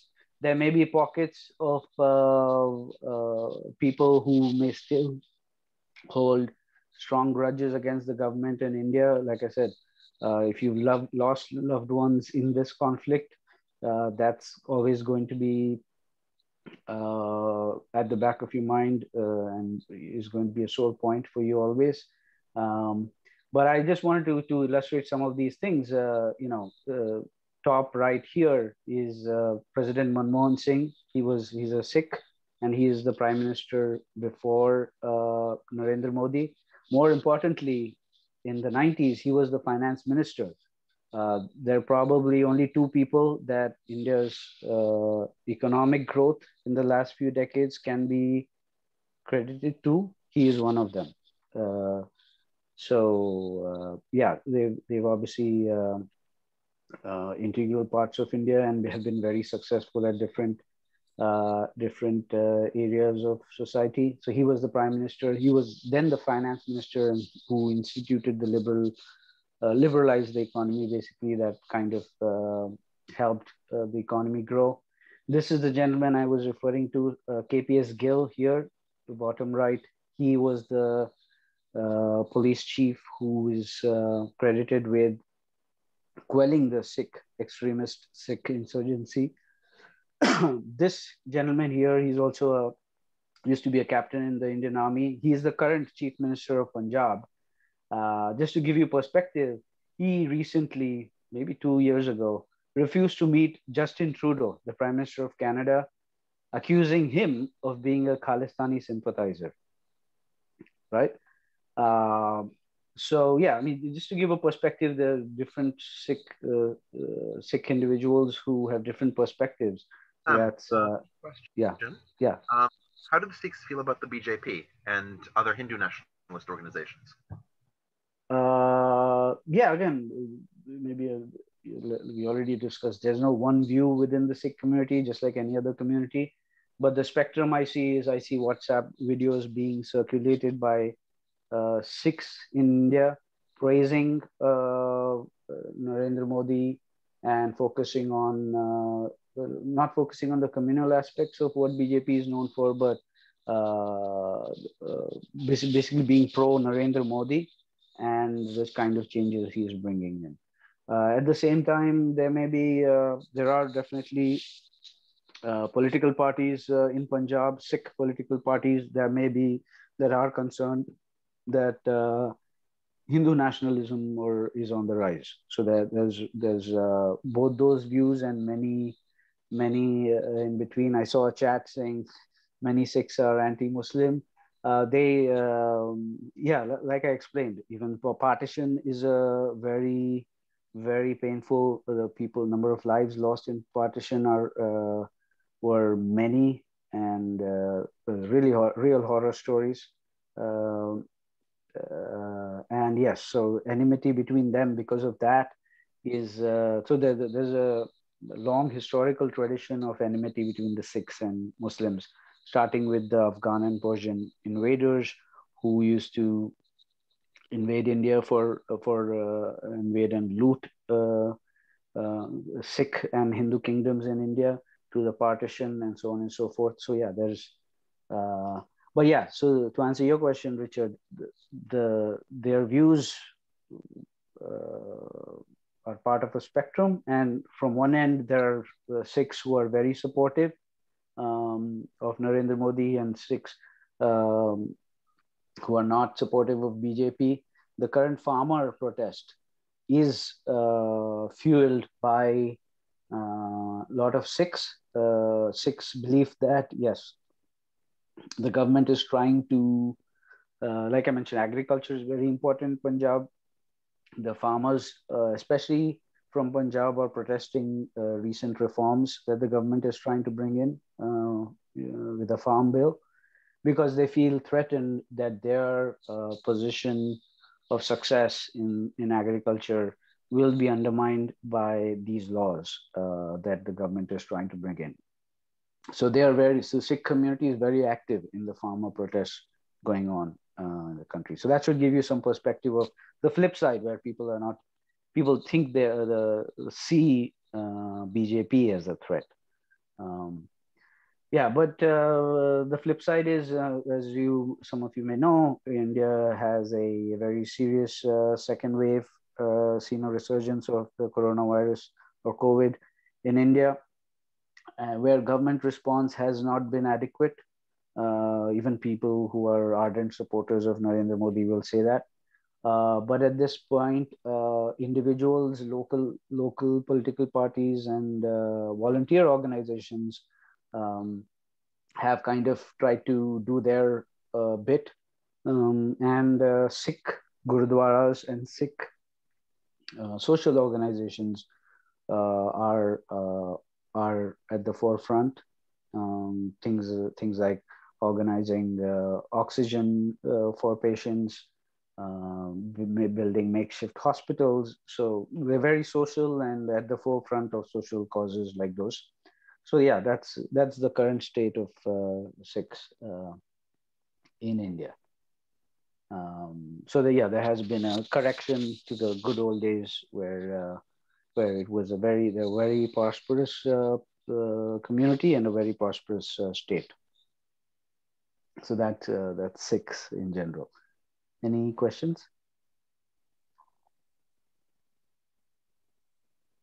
No, move on. Okay. Lastly, we'll cover the Romani people, or the Roma people. who have sizable populations of which exist in today in Spain, Turkey. Go ahead. There are a couple people in the group who wanted to see information about the Saami. So if it's possible, I'd like to cover the Saami and then we can go back to the Romani. Is that okay? Absolutely, yeah. All right, perfect. So let me set mine up. All right. So the Saami live in Norway, Sweden. I'll stop sharing, Richard. Oh, yeah. I think I'm sharing. You are? Okay.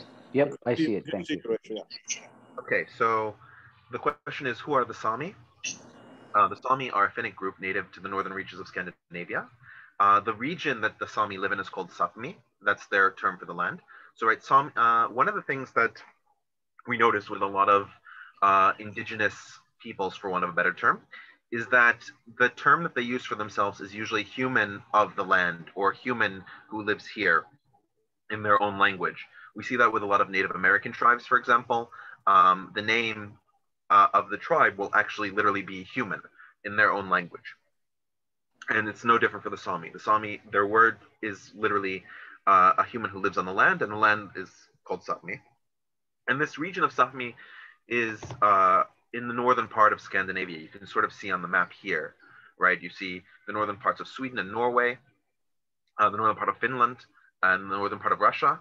In the case of Norway and Sweden, because they used to be one country more or less for the majority of medieval history, the area was actually called Finnmark from the perspective of the Norwegians and Swedes, because they considered the Saami to be Finns, despite the fact that Finns are a different group despite speaking a similar language. So you have these groups. You can see that they have a very unique style of dress. That style of dress has been one of their cultural touch points. Now, and in fact, the term Lapp was a term applied to them by the Swedes, referring to their kinds of clothes. That their clothes, in the Swedish perception, were ragged and disgusting. And so the Saami have generally tried to avoid using this term and try to make Saami the international word to refer to them rather than Lapp, which was the historic term for them. And there are about 80,000 Saami left between all four of the countries in which they historically live. There's a very small population of Saami who live outside of these states. All right, so in terms of culture, sorry, any questions up to this point? What about ethnically? You said they're not Finns, and they're not Germanic tribes, so who are they? They are a Finno-Ugric tribe, so they're related to Finns, right? They are related to Finns distantly. So I wish I had added a map here, but if you start in the Uralic Mountains, there were a number of nomadic tribes that started there and started moving west over the course of the last 10 to 15,000 years. And so you had different waves of them. The Saami were in one of the earlier waves, and they moved into the northern part of Scandinavia. Later waves were represented by the Finns and by the Estonians and by the Karelians. The Karelians are on the Russian side of Finland's border, right? So if we go back to the map here, the Karelians are on the Russian part that's not on the peninsula, right? They're north of St. Petersburg, but so you have the Finns, the Karelians, the Saami, you have the Estonians, and you have a number of other groups like the Samoyeds that are still in Russia proper, like east of the Finno-Scandian peninsula.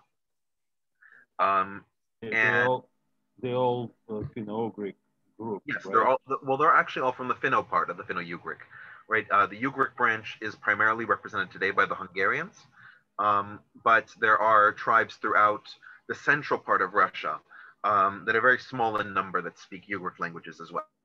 We're talking about thousands of people, maybe tens of thousands if we're lucky.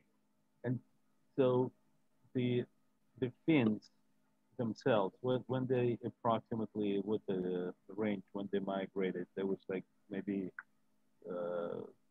like 1500 BC or something like that? Yeah, somewhere around there. We don't have exact dates for the migration because until the modern period, the Saami were an illiterate culture. And they were prior to that, right? Probably, right? Well, I mean, it was would the be Saami prior to that? Prior to writing anyway, but we don't have sort of an oral history of when they arrived. But we assume based on things like archaeological digs and similar that they arrived somewhere between 10,000 and 15,000 years ago. The most common estimate is 12,000. Are they whalers? No. They're not. No, actually, this is a really great segue into their culture. So as you can see from the bottom picture, the Saami are primarily reindeer herders. That's been their dominant culture and behavior. So historically, the reindeer that the Saami would hunt would be wild reindeer, and they would go after them. In the 1600s, we're going to discuss what happened in the 1600s that would lead to this. But in the 1600s, they chose to then begin to domesticate reindeer, and so they have their own domesticated reindeer herds. Now, Saami that live closer to the coast were involved in fishing. In the lower right-hand picture, you can see salmon that are being dried and smoked. This was very common among the Saami who lived along the coastline. As people know, along Norway's coastline, there's a lot of fjords and inlets where the water can come in, and these people can fish there. On the lower left-hand side, you can see the traditional Saami structure called a lavu, and you can see the Saami family outside of it. A lavu is a semicircular teepee. You can't see the other side, but the other side is flat. To the quick question in the chat, the Mughals did not have a caste system internally. I think the caste system that developed in India for Muslims developed externally. But back to the Saami. So you have this teepee-like structure, which is easily disassembled and reassembled, and will often be carried on the back of a sled moving from place to place. So then the key aspect you can see in the upper pictures is shamanism. The Saami were a shamanistic people even into the modern period. The only shamanistic people surviving in Europe after the Crusades. You can see, for example, in the upper right, we have a depiction of a Noaidi. A Noaidi is a Saami shaman, and on his drum are inscribed numerous heavenly and other religio-spiritual entities that, when the drum would be pounded, would be called upon in order to help the Saami people. The Noaidi would take numerous kinds of hallucinogenic drugs, along with pounding the drums in specific rhythms in order to reach a spiritual state. And in this spiritual state, ask for blessings from the heavens and for the Saami people in general. And in the center, you can see a modern shaman of the Saami. The Saami have tried to bring back their religion to the extent that it was repressed under Swedish rule primarily, but Russian rule as well. And so you can see the shaman there pounding the drum in much the same way that the Noaidi did in the past.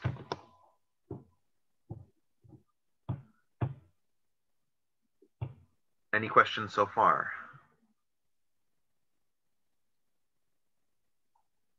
All right. So further into Saami culture, you can see the family gathering around the hearth. The fundamental unit of the Saami was the Sida being a group of all families that sit together in a clan. And the Sida is more or less communistic in nature.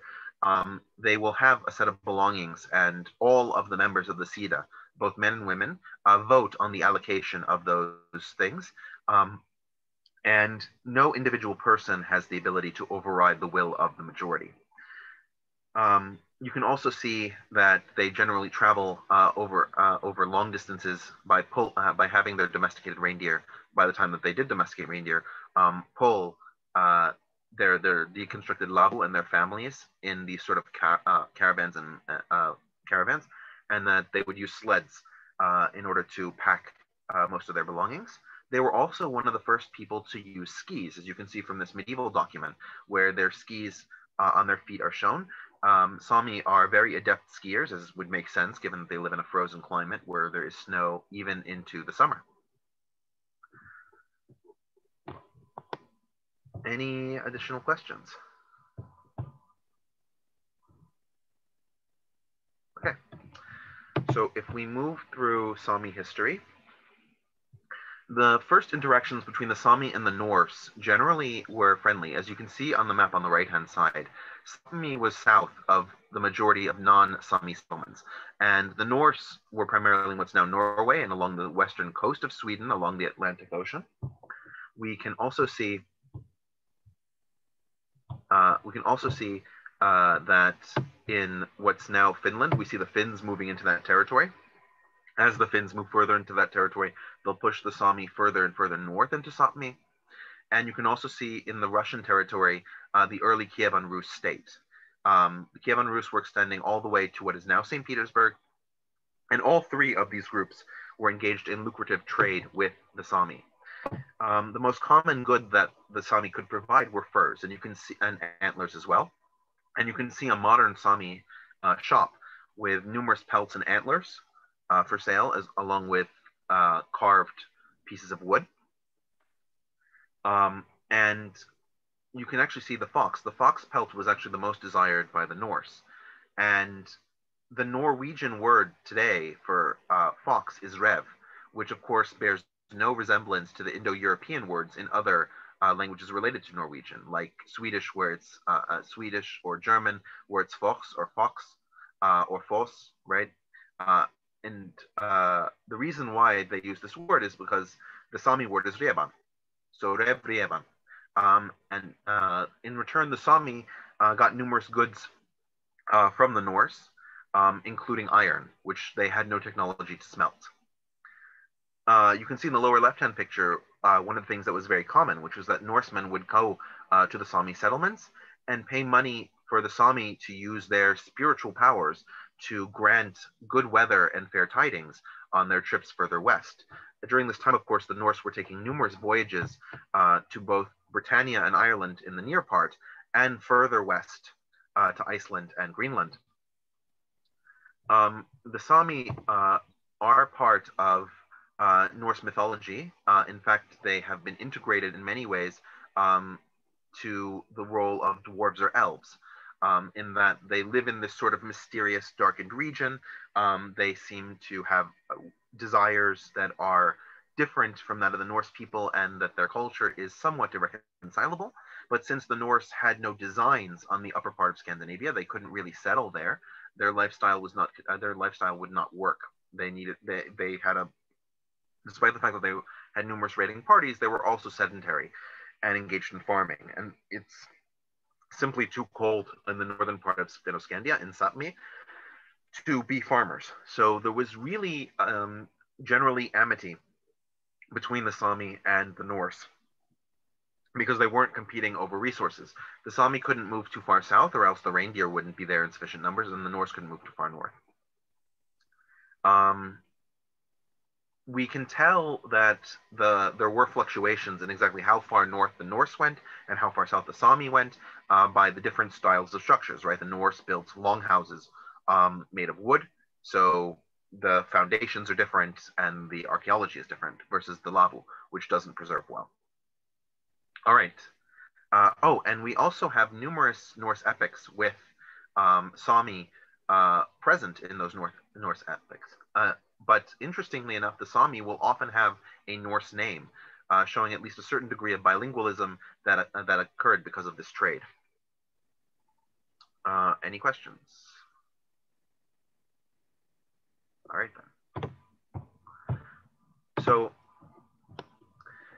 historically, as we move further and further into the medieval age, we have the Saami being more and more attacked by the three kingdoms to the south. The Finns are sort of nomadic, and so I'm not really counting them, but you have the Republic of Novgorod, which is in Russia. You have the Swedish monarchy and the Norwegians, who are functionally vassals, but somewhat independent of the Swedes at this point. All of them begin to demand tribute from the Saami, especially in terms of reindeer pelts. And you can see the cartoon of that Saami being forced to pay all of this tribute and going crazy. The thing is that, as far as we can tell, there is no record in Saami history of them mounting a military strike or any military effort to guarantee their own freedom. And they were significantly smaller in terms of population than the settled kingdoms to their south. So even if they had wanted to resist, I don't think they would have had the ability to do so effectively. Remember also that the Saami chief political unit was the Sida, which was much smaller than even the whole Saami nation, let alone having an ability to actively confront the Swedes, Norwegians, Finns, or Russians. And so you have Gustav I, King of Sweden. You can see him in the center. And he ordered Swedes to move further north and begin to colonize the territory of Saami. You can see in the left-hand picture, these were Swedes who were landing in New Jersey at about the same time. So you can see the dress, the military equipment that the Swedes would have carried at this time. And they began to move north into Saami. One of the ways that Gustav I incentivized this attempted conquest was to give them 15 years of no taxes and no military service if they were to move into the territory. The settlers did, and they began to build small towns. You can see what a small town would look like in the upper right-hand side. And the way that they made money in order to survive in these areas was to cut down large swaths of trees, which was deeply injurious to the Saami way of life. Reindeer tend to live in these forests and move between them to get to the plains, as well as numerous other small mammals that the Saami hunted, like the foxes or the beavers, preferring to live in forested regions. So the cutting down of the forests was deeply injurious to the Saami way of life, and never mind the fact that the Saami had no way of fighting against the much better armed Swedes who were moving into their territory. And of course, it's worth noting at this time, Gustav I and his successors would move against the Finns. So Sweden would actually control both sides of the Finno-Scandian peninsula, south of Saami. As we move into the 18th century, we begin to see an increased effort to evangelize the Saami, right? Remember, the Saami have what's, at least to the European perception, a pagan religion, a shamanistic tradition. They are the last, at this point in time as well, they are the only European group that is neither Christian nor Muslim nor Jewish, right? They're not Abrahamic in their orientation. The Russians send, sorry, is there a question? Okay. No question, it was just somebody logged out. Okay. There were numerous Orthodox emissaries coming from the Russian side. There were also Lutheran emissaries coming from the Swedish side. And you can see a modern Lutheran converting Saami, baptizing them. Both the Russians and the Swedes considered the Noaidi, these mystics who pounded the drums, to be devil worshippers and shamans who were cavorting with evil spirits. And we have a few cases of them burning shamans alive, but more often they burn their drums. In fact, we have very few drums, I think we have fewer than 20 drums that survive from before the 1700s because the Catholics put them to the fire, considering them to be evil instruments. Sorry, not Catholics, the Lutherans and the Orthodox put them to the fire, considering them evil instruments. In many cases, significant portions of the Saami are still Christian, but some are regaining their faith as we move into the more modern period. To anybody who is familiar with the situation of indigenous in the United States, what happened to the Saami will seem eerily familiar. The Swedish, in order to control them, began to make Swedish schools for Saami children to go to. And so Saami were abducted from their families and brought to these schools so they would be taught the Swedish language. This didn't occur, of course, only in Sweden. In Russia, similar policies were implemented throughout the 19th century. You can see in the upper left-hand picture a Swedish woman with numerous Saami young pupils, many of whom were taken from their families. To answer the question in the chat, I actually don't know what specific chemicals the Saami took to get into their historic state. Richard, excuse me, but I posted it. There's a wonderful film that won a number of of important awards, and it's called Saami Blood. Mm-hmm. And it's about the indigenous children being taken from their homes. And basically, it's the same story as what's happened in places like Alaska, you know, Australia, the dismembering of their origins. So Saami Blood, and it's on a number of the streaming platforms. Thank you. At the same time, we have the beginning of taxonomy really developing in Sweden, right? When we think about Carolus Linnaeus and the taxonomic trees of life, we see that in Sweden. We also see an attempt to classify the humans into races. This was a dominant feature in Europe, and you can see on the right-hand side that a Swedish doctor is measuring the skull of a Saami to determine whether or not the Saami are of equal intellect to the Swedes. Of course, the presumption was that they were not, that they were somehow lesser humans of a certain capacity, and therefore the repression of them and their territories was permissible. You can also see in the lower right-hand side an illustration of a Swedish zoo's Swedish zoo.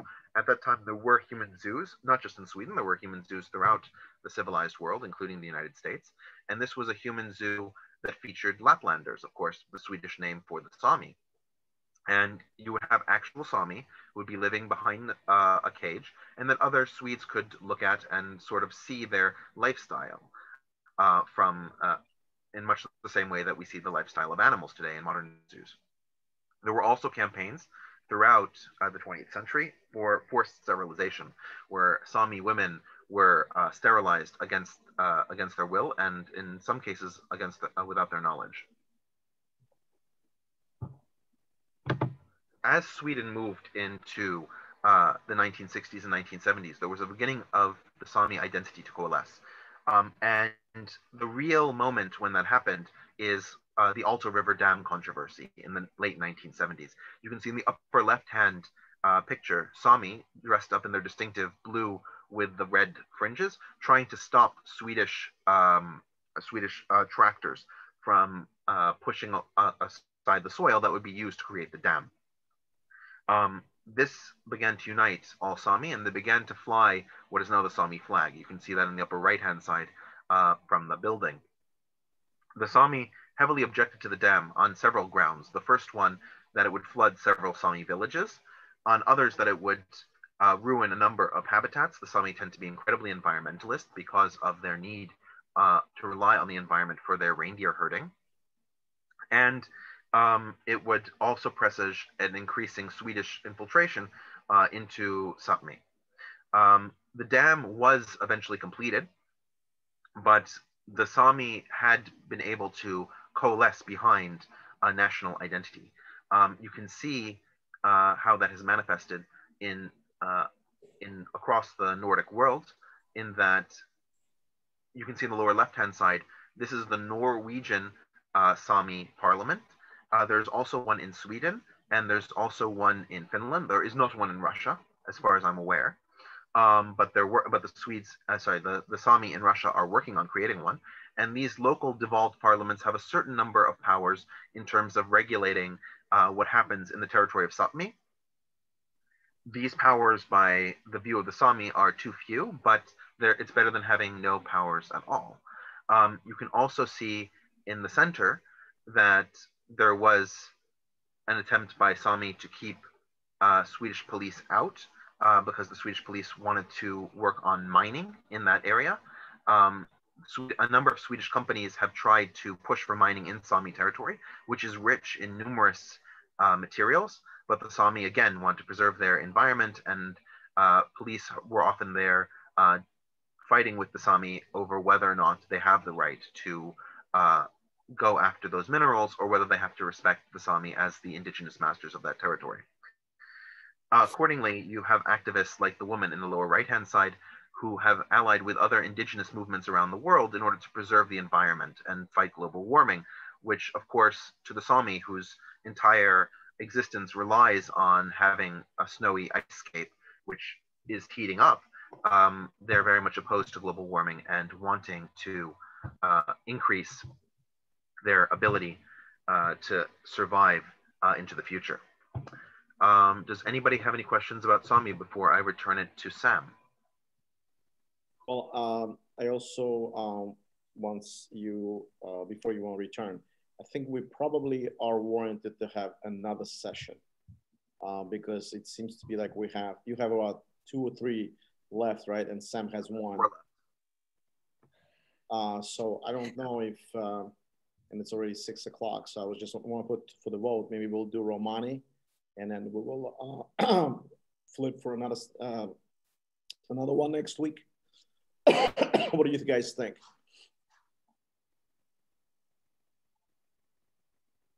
Good idea. Yeah. So, go ahead and do it. I don't know. It's already 6:20. So maybe okay. So well, maybe Sam and Richard, you guys are willing to do next week? Continue this. Well, I think if Sam does the Romani today, then it will just be me. So then it's just whatever I can do. And I think the easiest for me actually would be in 2 weeks on the 16th. 2 weeks, okay. Yeah. But I'm okay either way.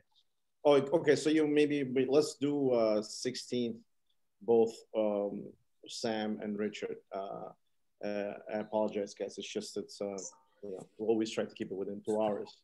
And this Thank you. We don't want to leave anything out, and we want to have we have a lot of questions and we have a discussion. So it's always great to keep it in that format. So I really appreciate it, and maybe we'll open for questions, and then we'll leave in 2 weeks, I guess, the rest of the presentation. So maybe we'll have 10, 15 minutes of question, or maybe 5 minutes of question, if you guys okay with that. Thank you, Richard. Thank you, Sam. Yeah, definitely. Thank you. I appreciate it. Thank you.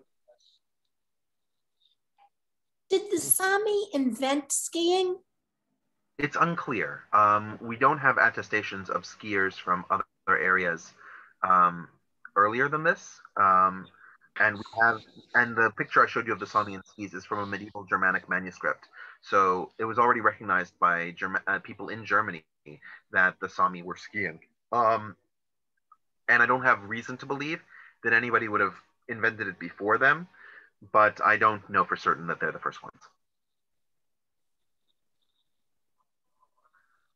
Any other questions? Well, where did the Saami fight on the between Finland and Soviet Union war, or is it not clear? 1939. They didn't. The Saami were irrelevant in that war. Oh, okay. That's let me present the map because it's a little easier if you see the map.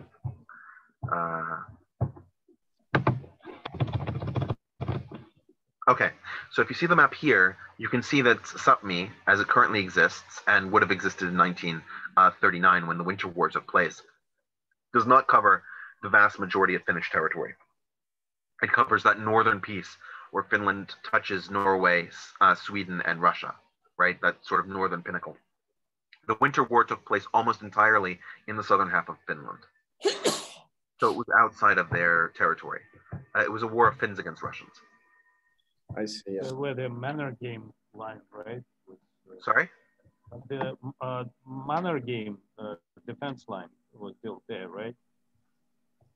Right. The manor game, it's like the that's the reason why it was so hard for Russians to overcome, because the Finns built a very well defended line called manor game. I think it was built. Mannerheim was a former Tsar's general who defected to, or not defected, but went to Finland, and then was fighting for Finland on the side of Finland. But before that, he was in Tsar's army, and that's what's called after him. Yeah, it's similar what French built against Germans, but the Russians tried to take it head on, and that's why it was so difficult. I think you're talking about Mannerheim, Marshal Mannerheim. That's right. Yes. That right? Yeah. I mean, I'm not aware of his. I guess he was a Swedish Finn who had served in the Tsarist army. Well, Finland was part of Russia, in Yeah, Poland. and before that, it was part of Sweden. My notion of why the Russians had such a hard time is because the Finns were very adept at fighting on skis, and in the dead of winter, and the Russians were sort of they didn't expect that kind of resistance, and they were outmaneuvered to a large extent until the weight of the Soviet military forced the Swedes to forced the Finns to sue for peace. I mean, it's also the first major engagement. How it happened. Wait, one person, Paul, and then it was also the first major engagement by the Russian army after the purges. So that really revealed how they had destroyed their own command operation. Yeah, and I think that's the main problem. Well, first of all, they did build the line of defense with his name, Mannerheim. That was very powerful, and the Russians underestimated that. But because they had problems with leadership, they used the tactics of they attacked, uniformly along the line. And later on, I think it was given to Zhukov to continue this at the later stage, and he picked the kind of pointed strategy for tactics, attacking at one point, and unfortunately, that's how they broke it. So that's really when he became he gained some influence with Stalin because of that. Sorry, there was just one thing I wanted to add that I forgot to mention. When the Swedes were moving into Saami territory, they killed large numbers of reindeer, both to eat and to deprive the Saami of the ability to use them, which was one of the main reasons for the Saami domesticating their reindeer. So they couldn't afford to get wild ones. Interesting. We have two raised questions, Aaron and then George. Aaron, go ahead. Yeah, so one other issue between the Finns and the Soviets is that during the first or the Winter War, the Soviets basically didn't come prepared logistically. They didn't really, which sounds kind of absurd given what Russia is, but it's all relative. They really didn't reconnaissance the environmentals that they were going to go into, and they did not have a functional plan that if their plan A didn't work, that they'd even have a plan B. They really didn't even have a plan except for sort of showing up and just bombarding and assuming that they would just overwhelm the Finns. So, and the Finns built a multi-line, it's called a detachment defense, which is still modeled actually. So they, where they would basically drag the Soviets into the initial engagement line, and then they would detach. So the Soviets would then start stretching their logistics inward, and they'd ultimately break their logistical lines. So the Soviets just complied with it, at least in the first war. And then obviously they tried not to do that the second war, which was more effective. Did Germans help Finns? I mean, I'm not familiar with I'm sorry? Did Germans help Finns? Not really. No. Not in the continuation. Well, the Germans outfitted them. They were all using German weapons. Sure, but I mean, in terms of the Germans wouldn't have any idea on how to fight in the Finnish. And the Finns did a tremendous job. The Finnish I'm sorry, I have my hand up.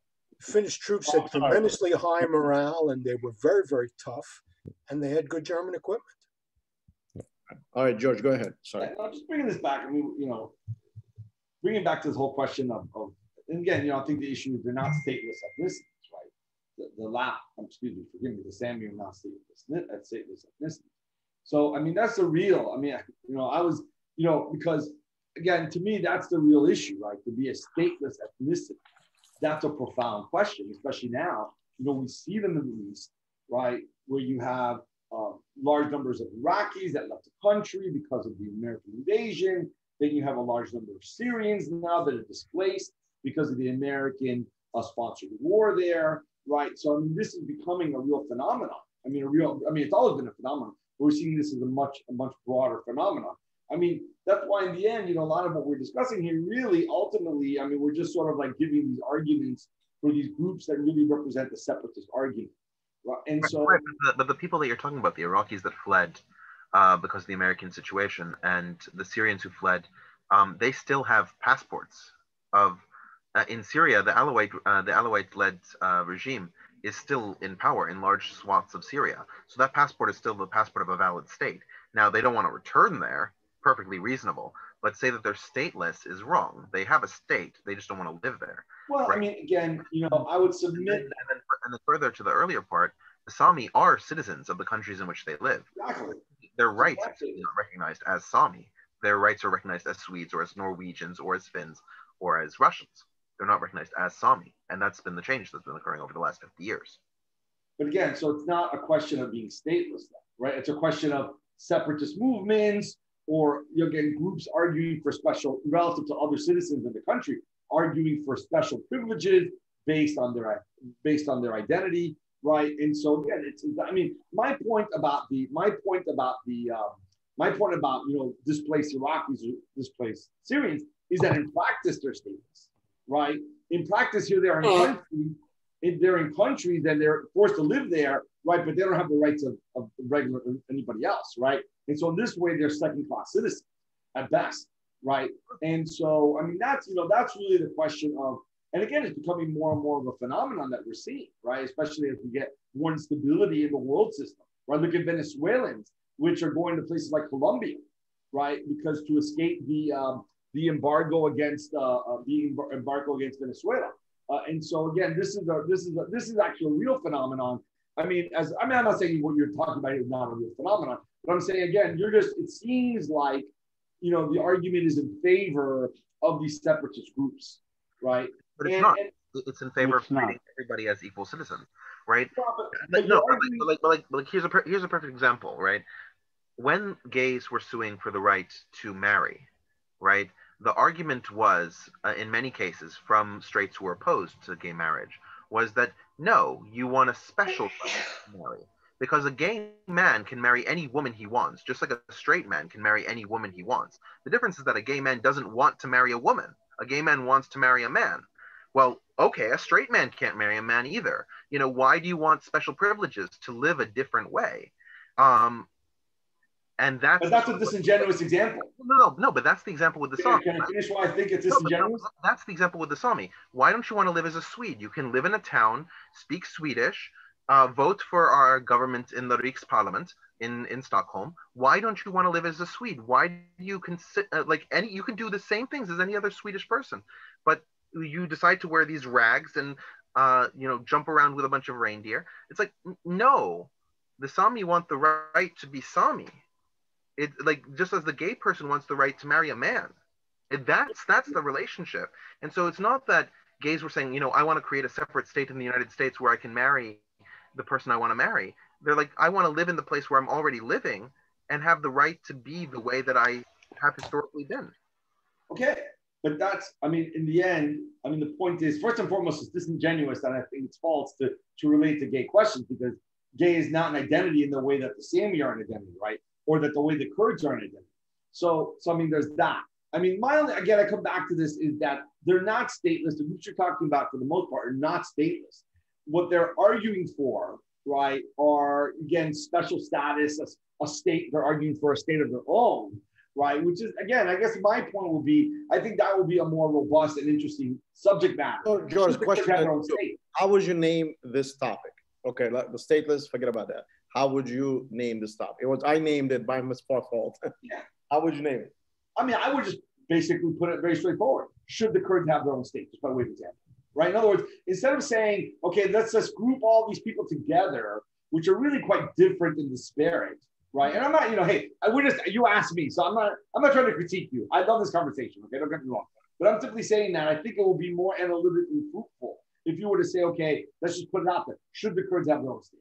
And then you can engage that question, right? And then you can engage with all its diversity. Similarly, should the Saami have special, etc.?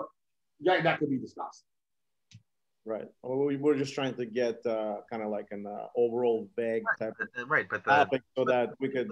Right. I think to me, the characterization that these are special privileges is the same characterization from the gay argument. I don't see the distinction that you're drawing in that gay is somehow an immutable identity, but these ethnic identities are not immutable. There have been gay people for generations, right? Countless generations.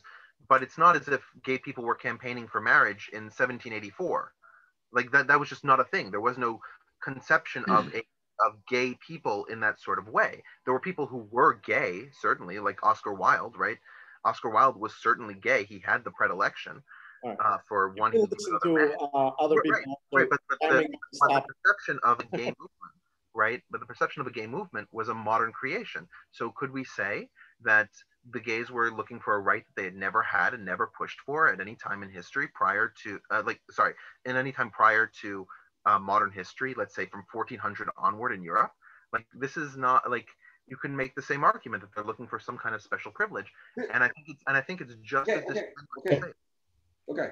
My point would simply be this, is that, I would be more interested in having a conversation about the Saami and the political issues they face. Because, ultimately, what I'm going to say to you is, in the end, that the answer is never a nation state, right? I'm going to argue that. I'm going to argue the answer is always globalism, okay? And so, but so my point is that even casting is this notion of that the answer somehow statehood, right? Again, I would submit that's never the answer. But, again, it's not to say that the Saami don't have some special questions that deserve to be answered, right? But again, I don't think it needs to be answered, should be answered within the context of statements. So I think there's go ahead, Aaron. I think it's very easy to merge or fuse franchisement, an agency, with statelessness or state existence. And I think a big driver of this, and I think it comes from a very interesting place that I think is just at the beginning of being understood, which is after World War II and the creation of the United Nations, and in essence, the construction of the legal charters that have been, in essence, adopted or mostly adopted. Let's just say they've become fairly normed. There, in some ways, has been sort of a very fixed in place configuration of a lot of state structures worldwide, which in some ways froze in place, especially, if we're going to just be objective about it, the massive colonization program of the last, 60 years, 70 years, it was happening even before that, but at least, I would say there's an acceleration that has been, astronomical since the end of World War II. And I think one of the things that's been sort of lost in the wash of that was the place of either stateless populations or populations that just because of a sort of a timestamp didn't have enough political development up until that point in time that they could, in essence, create enough political support from the major powers or from regional powers that were part of major powers alliances to then create an identity. And a great example, it isn't just Kurds. We didn't talk about Pashtuns, but Pashtuns are really just the Kurds of, basically Eastern Asia. It's a massive population that is, arguably the dominant, population, and it's not uniform, obviously, but it's uniform in that, it's like cousins, right? It's like they'll fight, but if you challenge them, they'll say they're Pashtun, right? So it does have that line, and I do think that's very different than individual agency and enfranchisement, whether it's been women or minority groups or people across, sexual identification or any other identification, which I would argue those are far more universal, right? Those are offering universalist appeal. It's just a question of when, right? There's not going to be, sort of a minority American or a minority Canadian individual population, like being gay or being a female or being part of a marginalized group, and then it's fixed there, right? I mean, that's something that can exist in Sweden, it can exist in Iraq, it can exist in Indonesia. So I think there's a difference between sort of individual franchisement and the status, the sort of fixed in place or frozen in place of the of groups that are very stateless. And you see the only place in the world where this still is in flux is in Africa.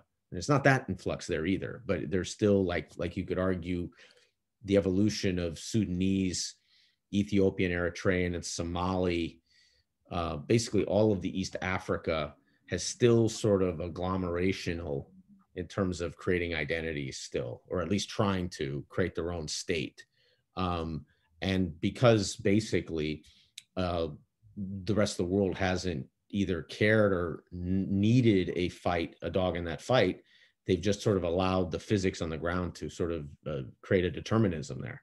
Right. Whereas if it's Iraqi, if it's Kurds, or if it's Pashtuns, or if it's anyone that is running up against another state power regionally or sub-regionally, then the global bodies are basically always sticking with the precedent that it's the state, it's an internal issue within that, state border or territoriality. And I think that's the cycle that the stateless populations, struggle with. I would say the circumpolar people are very unique because they cross all these superpowers.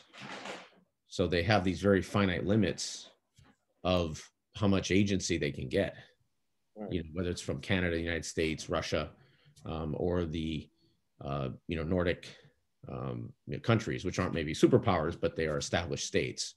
And so I just think, to look at the stateless people sort of just independently of what's happened, the contingency is what's happened in the last 75 years of state power, we just can't do that. Does that make sense or no? Did I lose you guys? Makes sense. But let me just say something very quickly. The reason I had the topic is it's near and dear to me. I was a Jewish person living in Soviet Union. Up until 1948, Jews didn't have their state. So we were considered to be, even though we had a Soviet Union passport, obviously I wasn't born in 1948 and that stuff, but there was a lot of disrespect toward Jews. And we know World War II brought in that to the final, culmination where 6 million Jews were burned in, basically, and we know the whole thing, right? In the Holocaust and all that. So my point was, stateless societies or stateless ethnicities, as I'm referring to when the Jews didn't have their own state in 1948, had nowhere to go, except there's no country to go to. So if Kurds would have had their own country, would the Saddam Hussein would still be burning them, or 30 or 40,000 of them would be use the biological weapon against them. They would be just simply stand up and live like what Jews did in the Middle East and left all kind of at once after the 1948 creation of Israel. Well, I think the issue, Zach, is not can you create a state, but can you exert power by having a state?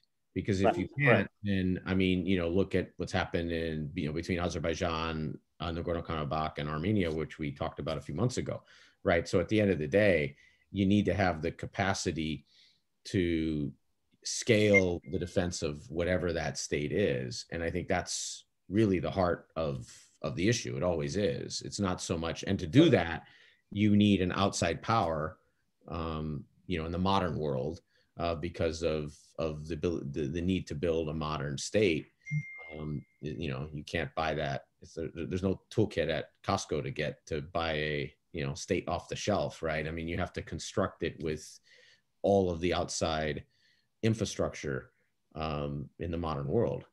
And I think that's, I mean, unless you have some extremely unique terrain advantages that makes it very, very difficult to you know, to come to you and fight you or take things from you, you're going to have to do that. I mean, so in theory, could a population in the far western Amazon in Brazil try to carve out a state and probably have a decent shot? Yeah, maybe, because it would just be brutal to try to take it back from a population that would want to keep it more than the population that would want to bring it back from them. It'd probably be pretty ugly, but point is that you'd have to have some conditions like that become that advantageous for you. But if you didn't, if you're on a plane, right? Planes are the worst place in the history of the world to create a state because it's really easy to get to you, right, and get through you, you know? I mean, you know, it's interesting because, you know, actually going into World War II, right? I mean, Jews, or prior to that, you know, Jews in Germany, in France, they didn't think themselves Jews or religion. I mean, even that's even controversial to speak of Jews or Jewishness as a nationalism. That's even controversial amongst Jews themselves, right? Because it was only, George, to your extent, there was only 200,000 Jews lived in Germany, and there was 3 million that lived in Poland and did not think themselves as nationally Poland. And there was a lot of Orthodox Jewry in there. There's a lot that lived I think George's point is well taken, is that not every Jew considered Am Yisrael as a focal point of nationalism, right? That the people of Israel could be a religious concept without being a national concept. And I mean, we spent 6 hours on Zionism, talking exactly about how contentious Zionism was in the Jewish community. So, no, there's the point that having a national identity is something that develops over time. Well, but let me say this. But this is the point I'm driving at. You know, it's like, you look at Donald Trump, for instance, and what does he say? You know, success of the United Nations, no less. I'm a national. I'm going to put America first. Right? And so again, you know, what I'm saying is, and the argument that I'm putting forward is that nationalism is a retrograde conception, right? It by definition creates the other. And so, you know, as long as, you know, if your aspirations are simply for nationhood, right? I mean, you're just feeding into this retrograde project, right? Let me make this point very quickly. The assumption under that point is that the other doesn't already exist. I'm just putting that out there, but continue. You know, imagine a situation where, I mean, again, it's not a progressive outcome. So again, you have a Kurdish state, right? I mean, then are Arabs and Turks that live in that state, are they now the other? Are they now going to be the oppressed minority? Do they have to leave? So in other words, you know, again, I submit to you that the only rational identity is local.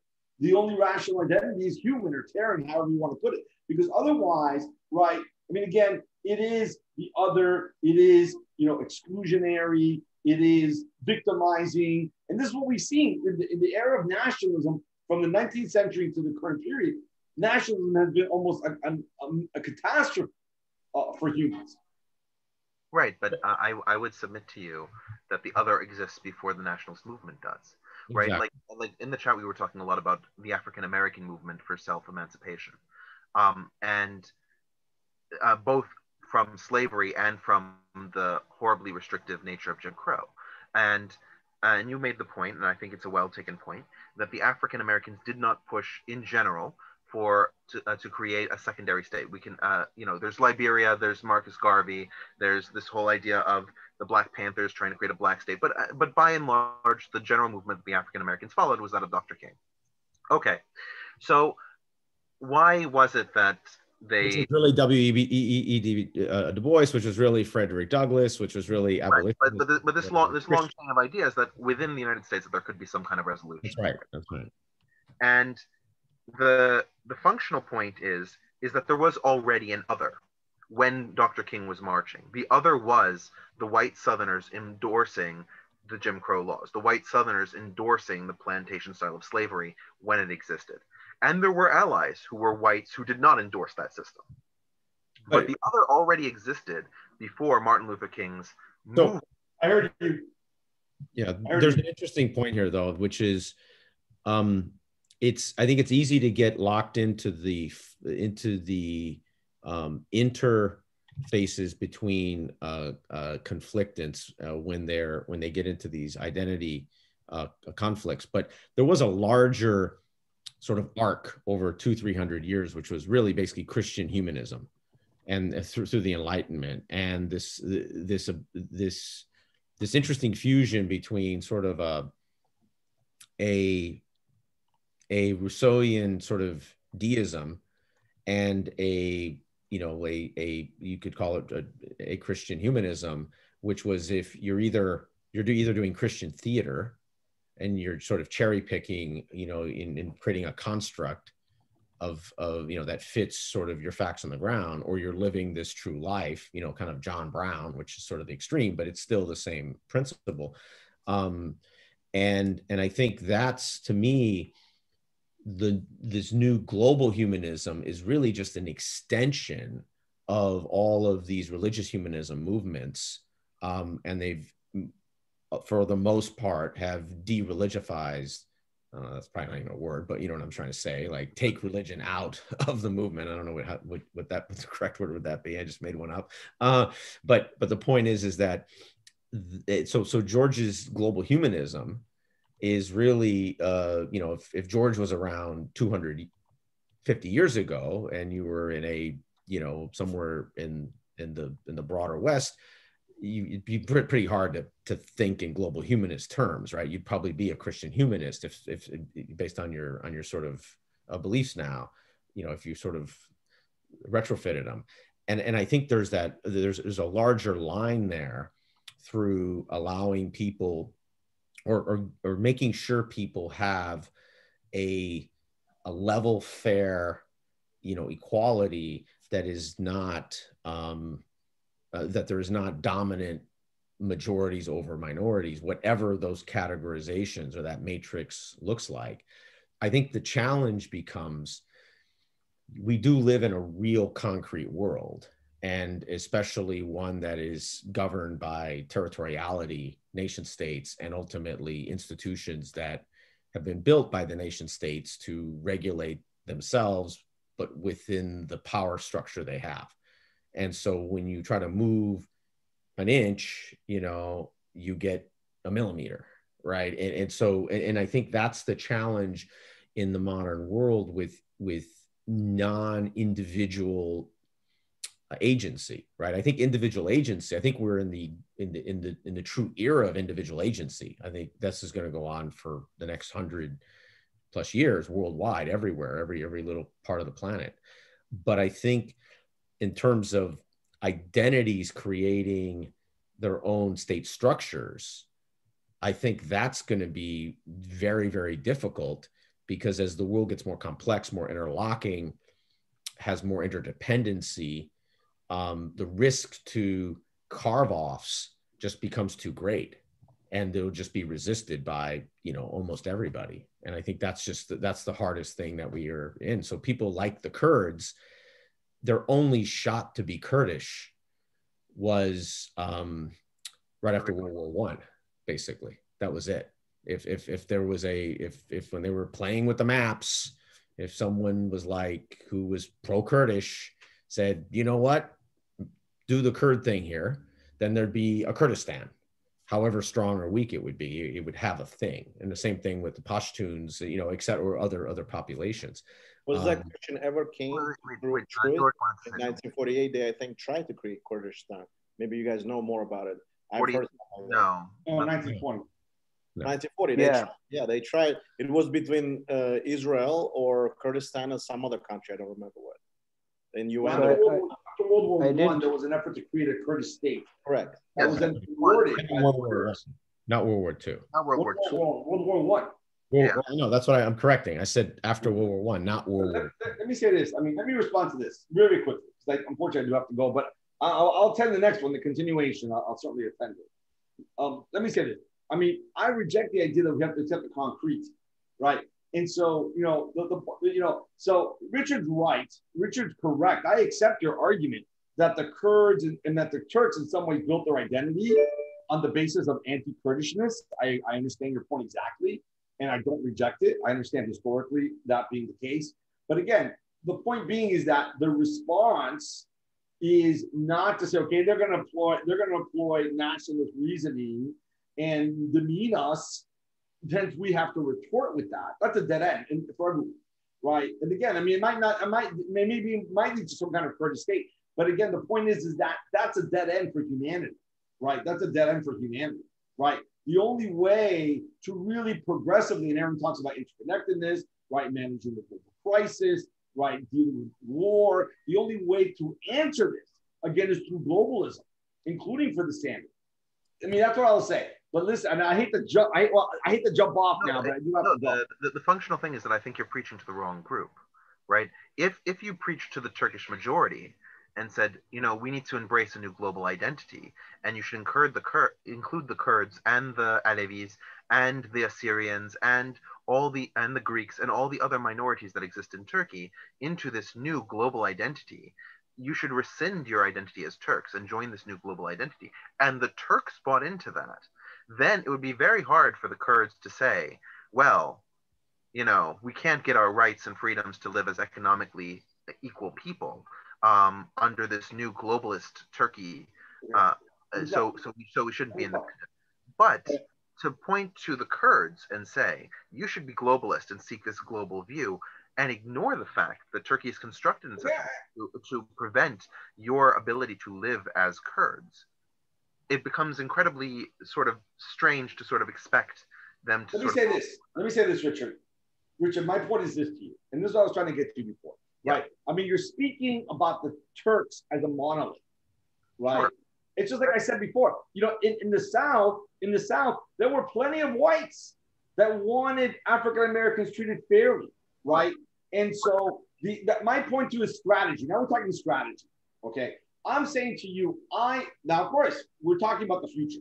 So, my point to you, I think I would submit a more effective strategy, and one that not only benefits the Kurds, benefits the Turks, and benefits everyone, is to say, look, we need to have equality. Martin Luther King talked about equality. He didn't talk about a separate African-American state or anything like that. He talked about Black and white children, playing, right? And so that message is can work with the Turks too. I think that's what I would submit to you. With that said, Richard, I know we understand each other. We understand where we disagree at an impasse. Okay. So, I would say one quick point here though is that we make an assumption, and this is a very American-centric assumption that's easy to make, that the world exists in a multi-ethnic frame, and that then the majority of people can kind of wake up and think in that multi-ethnic frame, regardless of where they are on a political spectrum, right, left, up, down, whatever. The truth is, the majority of the population in the world doesn't live or doesn't think of themselves in a multi-ethnic frame.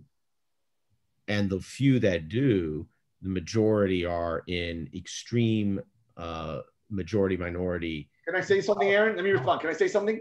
No. Which is, that's ahistorical, because I submit to you that, actually, it's interesting. What I'll submit to you is that the United States is the #1 purveyor of retrograde nationalism. So it was the United States that really suppressed the secular socialist movements throughout the Middle East, the ones that were ecumenical and universalist. It was the US that opposed these things. And instead, it's the US that pushes nationalism and retrograde political religion. So what I'm trying to say to you is that it's not as concrete as you're saying. That's all I'm saying. Yeah, I think relitigating a deterministic past doesn't help, or forget it doesn't help. I don't think it analyzes these clearly continuously locked in conflict zones and areas that are all over the world that are not in some sort of, there isn't some magic red or blue pill or whatever that has engineered them. It is the historical ethno-nationalism and the tribalism that has developed over, in many cases, centuries, and the populations have developed them over centuries. I'm sorry, Richard. You're ignoring the very direct and overt intervention of the United States in playing up these divisions. It was the British that actively played up the divisions between the Hindus and the Muslims. It was the separation of the Indian continent is unambiguously the result of British policy. Just so, to give one example. Are you suggesting that the strategic that the Indian and what became the Pakistani first governments made were they were so weak and sort of a thin need in their decision making that it was just us blowing on them and then they just fell over, or that you had hundreds of millions of Hindus and Muslims that they were responding to, you know, as the masses, and that whatever outside influences were arguably, I'd say, pretty irrelevant. I mean, I don't see how you can attach how the partitions happened. I mean, you could make an argument that the way the British ran Raj over centuries clearly delegitimized their administrative cultures, but and obviously their treatment of the populations. But you know, these are societies that had, you know, it's not like 1905 it was magic in Disneyland and then the big bad whatever on the outside came in and then turned it into a monstrosity. I mean, these were ultimately, Aaron, let me say this to you. All you're doing is trying to deflect from the very pernicious role imperialism played in places like India, as well as at places in the Middle East. Right? No, I think the difference between what Aaron is saying and that I would support is that the fire was already there. We agree with you that there was a Western power on the bellows, right? And so the Westerners definitely expanded the conflict, the size, the scale, and the number of people who were interested in that conflict. But that doesn't mean that the conflict wasn't there, and it doesn't mean that the issue was unresolved until was you know, a direct result of the Westerners. Like I remember in the chat, for example, we were talking about Turkish nationalism. The first major bout of Turkish nationalism was the coup of 1908. That's right.